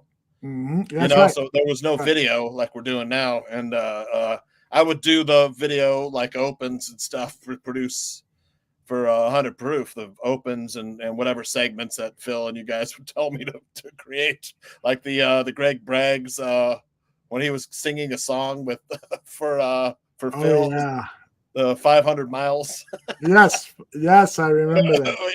Phil had me put together all sorts of outtakes of Greg Bragg swearing because he couldn't get the song right. Phil was very creative producer and songwriter, and J2K says that was well written, and that is one of the gifts that Tooch has that has been fairly well hidden, and I would love to expose more of that. Is Tooch is an outstanding writer, and his Bare State of Affairs is an example of that. Really the guy hard has to those Bear State of Affairs every week. And stuff. Oh, I know. I bet. I absolutely bet. Hard. But you do it very well, and you've never disappointed. And thank you very much for that. You, Johnny Santucci, have been one of the pillars of the Barroom Network. One of the. Let me see if I can come up with the right allegory. One of the top shelf drinks, the Tooch, we'll call it. Yeah. If I were to devise a drink, so many good memories. If I were to devise a drink recipe, what would be some of your favorite ingredients to put into? Gotta have some bourbon. Bourbon would be nice. Yes. Maybe some some smoky flavor. Maybe like a smoked orange peel or something. Some bitters, and getting towards the old fashioned bourbon, with some smoky, smoke in it. I love it. What you want to put like a hint of fruit in there? And if would it be a lime, a lemon, an apple? What would you put in there? Yeah, maybe like a drunken cherry, moonshine cherry. There you go. Yeah, drenched. So you're getting a little into that Manhattan territory, right? Love the Manhattan, old fashioned, Manhattan. Yep. Yeah. Bex offers up the smoked sausage. Want to put some smoked sausage in there? Yeah, there's a place here down the street from me. Their butcher shop does like a different sausage every week or every day, something different. They make their own sausage here. I had one. It was like a pico de gallo sausage. Man, it was fucking awesome. It's so good. Yeah, I had an ex-wife who wanted a different sausage every week. That's why you guys broke up. Just kidding. But a lot of the newer listeners, they don't know that what we used to do, for to fill out the show, and like 100 proof was like 5 hours long. Sometimes I remember one time it was like 6 hours. I was like, man, we've been doing the show for 6 hours. I could barely 6 hours. Yes. I'm glad those days are over. Smoked salmon. What about smoked salmon and bourbon? Does that work for you? I love smoked salmon on a bagel. Oh, no, I do that at least once or twice a week. Yeah, absolutely. A little slice of tomato, some onion. Heidi is a expert on taste buds, as she says. An old fashioned sounds great. There's a recipe made with bitters. Chocolate bitters. I saw that. Did not know that. Yeah, that would be great. I love old fashioned, man. Tooch, you gotta do like a cocktail mixture. Not every week, but once a month. Share a little segment on the cocktail mixture. We could have a little barroom brand cocktail. Yep. The barroom recipe, the barroom cocktail. Yep. I got, my wife was actually the one that got these shot glasses as a gift. And this line is where a traditional glass would be. Yeah. So, Fill it up. Yeah, exactly. Be careful about them. And that was good advice. Definitely. All right. House of the Dragon. Are you all caught up? I have not seen Sunday's episode. Okay. Because my wife has been under the weather, so we have not seen it together. She will forbid me from watching it, but I gotta admit, I did see a couple of visuals. There it seems like in a gray, foggy scene, the two dragons are facing one another. You want to give me a kind of hint to what that was about? Or did I see that? Yeah, it wasn't. Well, okay, so it's one dragon though, but in like they hatched this plan where they want to find some people with traces of Targaryen blood. Okay. So they have a few dragons that don't have riders. So they hatched that plot. I really wish you'd watch it because there was some funny stuff that you could have talked about. But she has that lady advisor, the White Worm. Right. You know, the Sonoya Mizuno, the actress. And her and Rhaenyra have that plan to find some dragon riders. You know, there's this wild dragon, you know, flying around. Maybe they could catch that one, you know, and get a rider on it and stuff like that. But so you don't know whether the king is alive or not from the last episode? I do not. Okay. From the last episode that I seen, but I would love you to comment on something that I read on Twitter. You know, is that there apparently is a lesbian type scene. That's what I wanted to talk to you about. Yes, and so if that is true, I'm going to watch it tonight. Well, it's like kind of like I was laughing. My wife and I were watching. We were laughing. I'm like, when during times of war and tough times, women turn lesbo. You know, it's like they can't handle the stress. They got to go lesbo. I love it. I love it. Anyways, I just so tease me a little bit. Was it a passionate kiss? Was it one of those MTV award-winning kisses? It was an HBO lesbian kiss. Oh, I love it. I was like, when I saw that scene, I was like, Aldo's thinking the same thing as me. You know, you and I are kids. When times get tough, they go to the lesbo. They gotta get it on. There's too much stress. They gotta get it on. You know? I love it. I thought of you. I was like, all those watchers, he's thinking the exact same thing I'm thinking. You know, I don't know. I guess maybe I don't know what was happening Sunday, but it disrupted my usual TV schedule. Oh, but what else have you seen that you'd like to recommend or tell people to stay away from? Wow. Okay. Watched a movie with Harry Connick Jr. recently. Okay. Find Me Falling, which was okay. It wasn't bad. It's like takes place on Cyprus, which I hardly knew anything about. You know, the Cypriots are Greek, and it's kind of funny. It's like a love story. You know, he's a musician, of course, and songwriter, singer, and he had spent a summer on Cyprus and met a girl when he was younger. You know, and he goes back to America, but he had always thought, you know, he loved her and stuff. And she, you know, she went to look for him, but she saw him with another girl. And like, she had like, while he was apart from her, she had his baby. He didn't even know. He goes back, he becomes friends with his daughter, not knowing it's his daughter, but he has this little house overlooking the ocean. It's like on a cliff, and everybody uses his yard to commit suicide. You know, jump off the cliff. I love he it. like puts up a fence and stuff. And, you know, they have this like thing where it's like, you know, are they in love with each other? They're gonna get back together. They had a kid, you know, and all this stuff. And you know, his daughter is a talented singer, you know. And I don't want to. I spoiled too much already, but you know, there's some great. It's good. It's funny. Are you a fan of The Boys? Because more and more people are telling me you gotta watch The Boys. I loved season 1. I just never went back. I need to go back. Now I'm like at season 4. You know, it's gory as hell.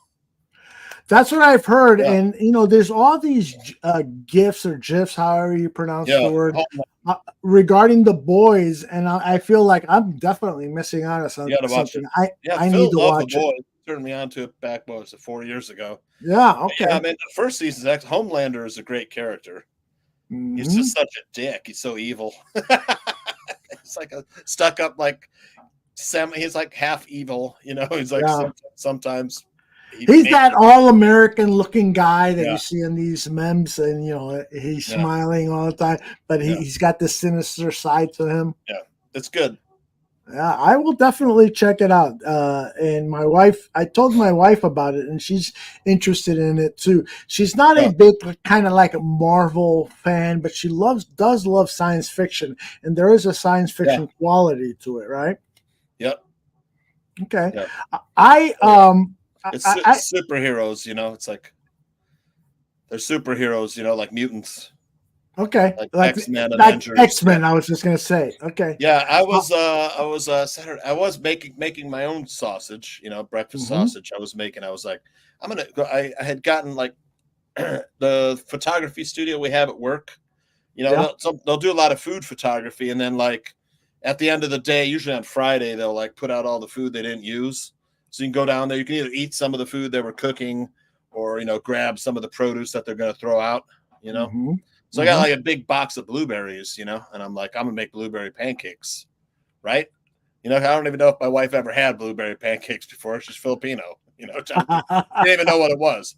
You know, so yeah, you put the blueberries in the pancake batter. It's the best. And I'm gonna make some sausage. Give me that. I got a pound of pork. So I took my wedding ring off because I didn't want to, you know, mash together raw meat to have it. I forget about it underneath my wedding ring. All of a sudden, oh man, rotten, you know, or get the germs all over my ring. And I lost my wedding ring. I found it though. But oh God, I bless was you. driving to work today, and I'm like, "Where the fuck's my wedding ring?" Oh shit, I took it off, you know, to mix up the sausage. But yeah, it came out great though. It was like, you know, a bunch of sage, a lot of black pepper, some salt, and you know, some brown sugar, and that's it. Mix it up. Patties, fried up. The kids ate a ton, you know, but they wouldn't have a blueberry pancake. They would have the breakfast sausage. Okay. They were like, blueberries, no, you know, the kids. But yeah, it was great. I want to ask you this question because we know that Donald Trump has selected his vice presidential candidate, J.D. Vance. Yeah. I did read the book that Vance wrote, Hillbilly Elegy. I only saw the movie. Yeah, so I was just going to ask you, have you seen the movie and what were your thoughts on the movie? I have not seen the movie. Excellent. If you do like Glenn Close as an actress, I love Glenn Close. She is fucking amazing in it. She's so good. I mean, it might be her best performance ever. She's like a swearing, you know, grandma who raises him, you know, but she always does right by him, you know, even she was tough as nails too. His mom was like a drug addict, drunk, you know, and you know, wasn't really was not a good parent, let's say. So he was raised by his grandma, you know, and she, you know, when he would fuck up, you know, she would let him know. She, you know, she steered him in the right direction, went to law school, whatever. You know, that's all I remember. I remember Glenn Close's performance was fantastic. She looks like, you know, she's got these big glasses and frizzy hair, you know, and smoking, you know, and swearing. You know, so a great character though. Yeah, what I remember from the book is that thematically it was about self-responsibility. Stop bitching and, you know, find solutions to your problems. Is that fair to say? Yeah. Yeah. He came from dirt, you know, dirt poor. Right. You know, you make your own future. And Rotten Tomatoes describes the movie as a Yale law student drawn back to his Appalachian hometown reflects on his family's history and his own future. I'm definitely going to watch the movie now that we're into political season and give it a shot. It's worth it just for Glenn Close. I bet. She's worth fabulous. It just for her. I think she was nominated too for Best Actress or Best Supporting Actress. Okay. I don't remember off the top of my head, but I can't remember what else I've watched recently. Yeah, I've been on an older movie kick recently. Haven't seen much that is recent. I did see Jack Nicholson's The Last Detail. I've actually seen 2 or 3 Jack Nicholson films recently. I think what inspired me to do that was that Dan and I think you were a part of it too, watched The Passenger, the European film that Dan didn't particularly like, but I did because it was a visual to me. Pasolini was the director, or Fellini, or someone like that, right? Antonioni and Michelangelo and Antonioni. There you go. Excellent filmmaker, but it is a very subtle style that relies more on visual storytelling than auditory storytelling. And I thought that was a really good film. And so I went back and watched Hal Ashby directed The Last Detail. And it's about 2 soldiers who take Randy Quaid. I think his first film performance, he has been convicted by an army court of, I forgot what the crime was, but it's like a ridiculous sentence, 8 years for stealing something from a kid from an officer or something like that. He is the Randy Quaid character is a kleptomaniac. There's no doubt about it because you see a couple of scenes. I haven't seen it in so long. Yeah, there's a couple of scenes where he's just like at the counter, you know, and he's just putting stuff into his pocket and stuff. There's no doubt about it. But 8 years is ridiculous. And so Jack Nicholson's character is very reminiscent of the character from the better known movie, the Cuckoo's One Flew Over the Cuckoo's Nest. He basically wants him to have a great time in these 6-7 days that they have to take him to his jail. And it's really a fascinating movie, but you got to accept the fact that it's kind of slow moving. Yeah, One Flew Over the Cuckoo's Nest was Kubrick, no? No, that was Milos Forman. Oh, okay. Yeah. Right. Milos Forman from a Ken Kesey the Ken book. Kesey novel. Kesey. Right. Yeah, and I remember that because it was such a big influence in my teenage years when I was studying filmmaking. Yeah, Ken Kesey followed the Grateful Dead around. Yes, yes. And Foreman did a lot of really good movies, and one of my favorites, Amadeus. About Wolfgang Mozart. Fantastic movie. Yeah.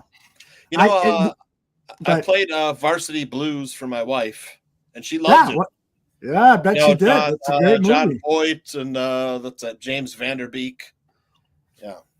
Yeah. She was like, "What is this you're watching?" I was like, "I'm going to start it over. It just started. Sit down. And she was like, getting into the football.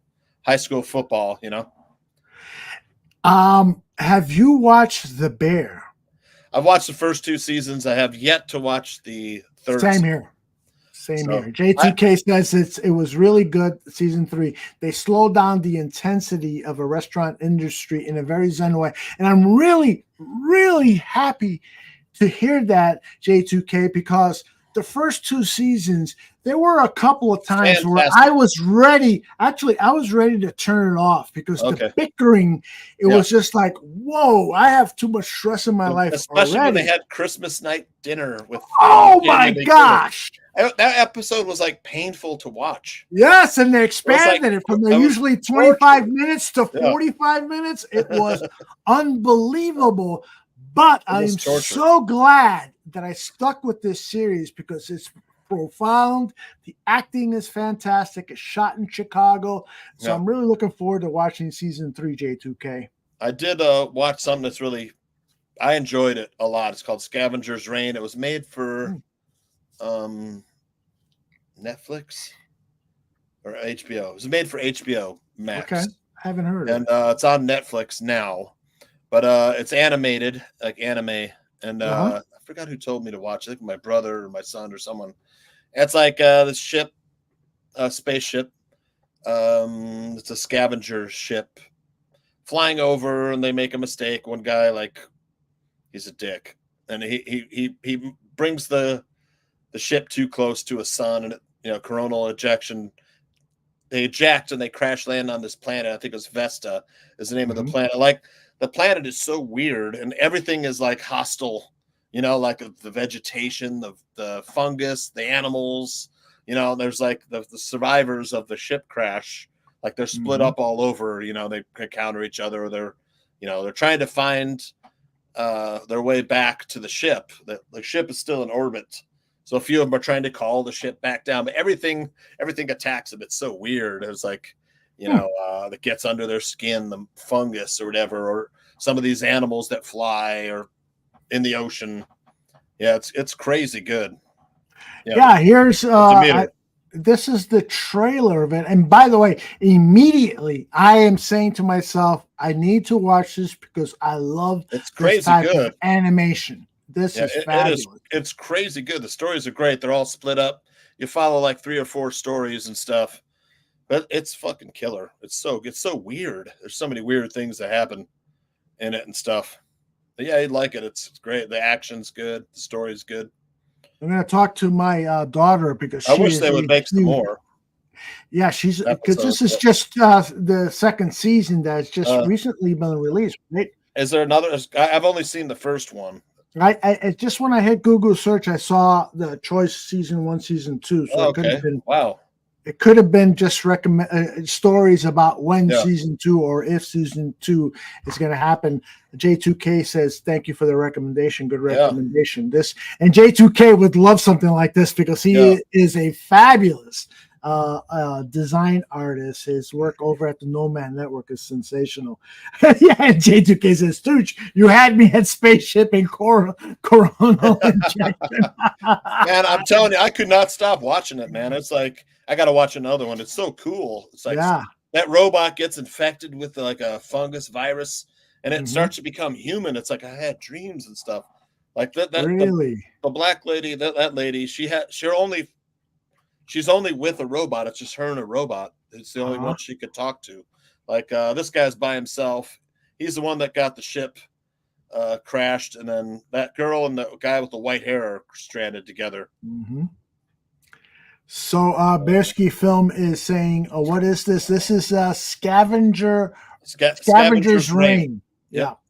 It's on HBO Max right now. It's fucking, it's weird. It's killer. It's so good, man. But you said that it's also on one of the other streaming services besides Max? It left Max, I think, and now it's on Netflix. Oh, okay. Yeah. Interesting. We'll be watching for that. That looks really, really cool. Thank you for recommending that, brother. Really good. All right. With that, we will say goodbye unless Tooch has something to share regarding Friday's weekend sports betting tips or anything else.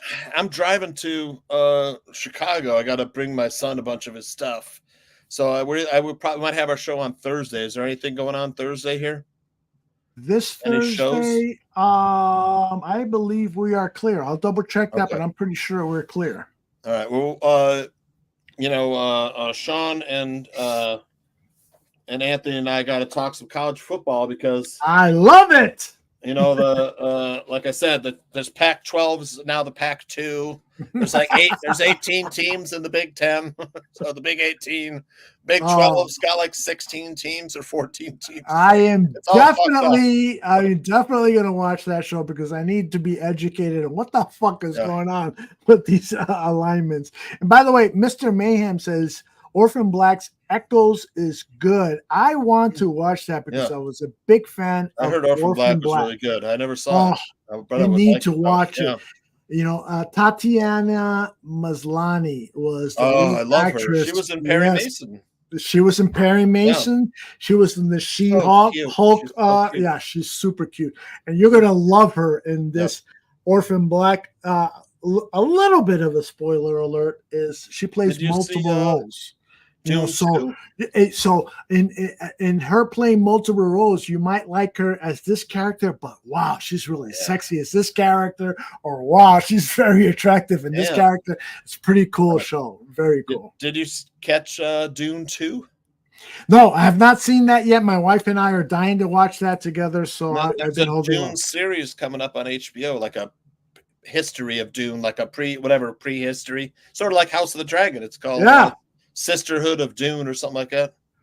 So who's involved in that? Anybody that I don't know, like Dennis Villanueva or I don't think he's doing it, but it has a decent cast. I forget who's in the cast.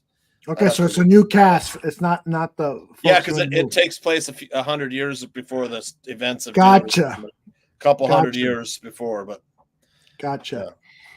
Yeah, well, good stuff. And you know what? I got to tell you, I'm listening, I'm watching the comments in the chat room and so forth.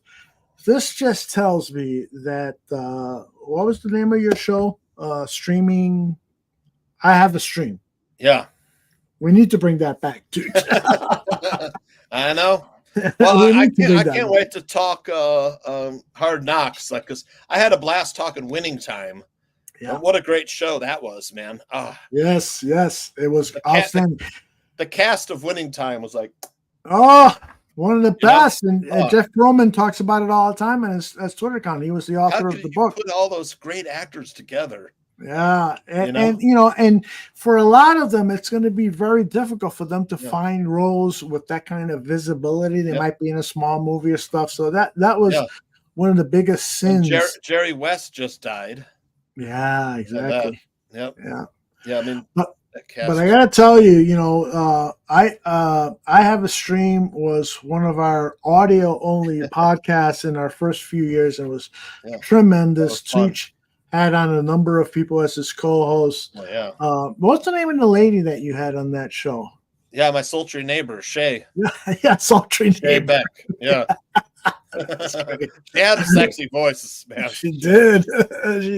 She really did. So we may need to bring that back because we love talking about movies and streaming shows at the Barroom Network. Yeah.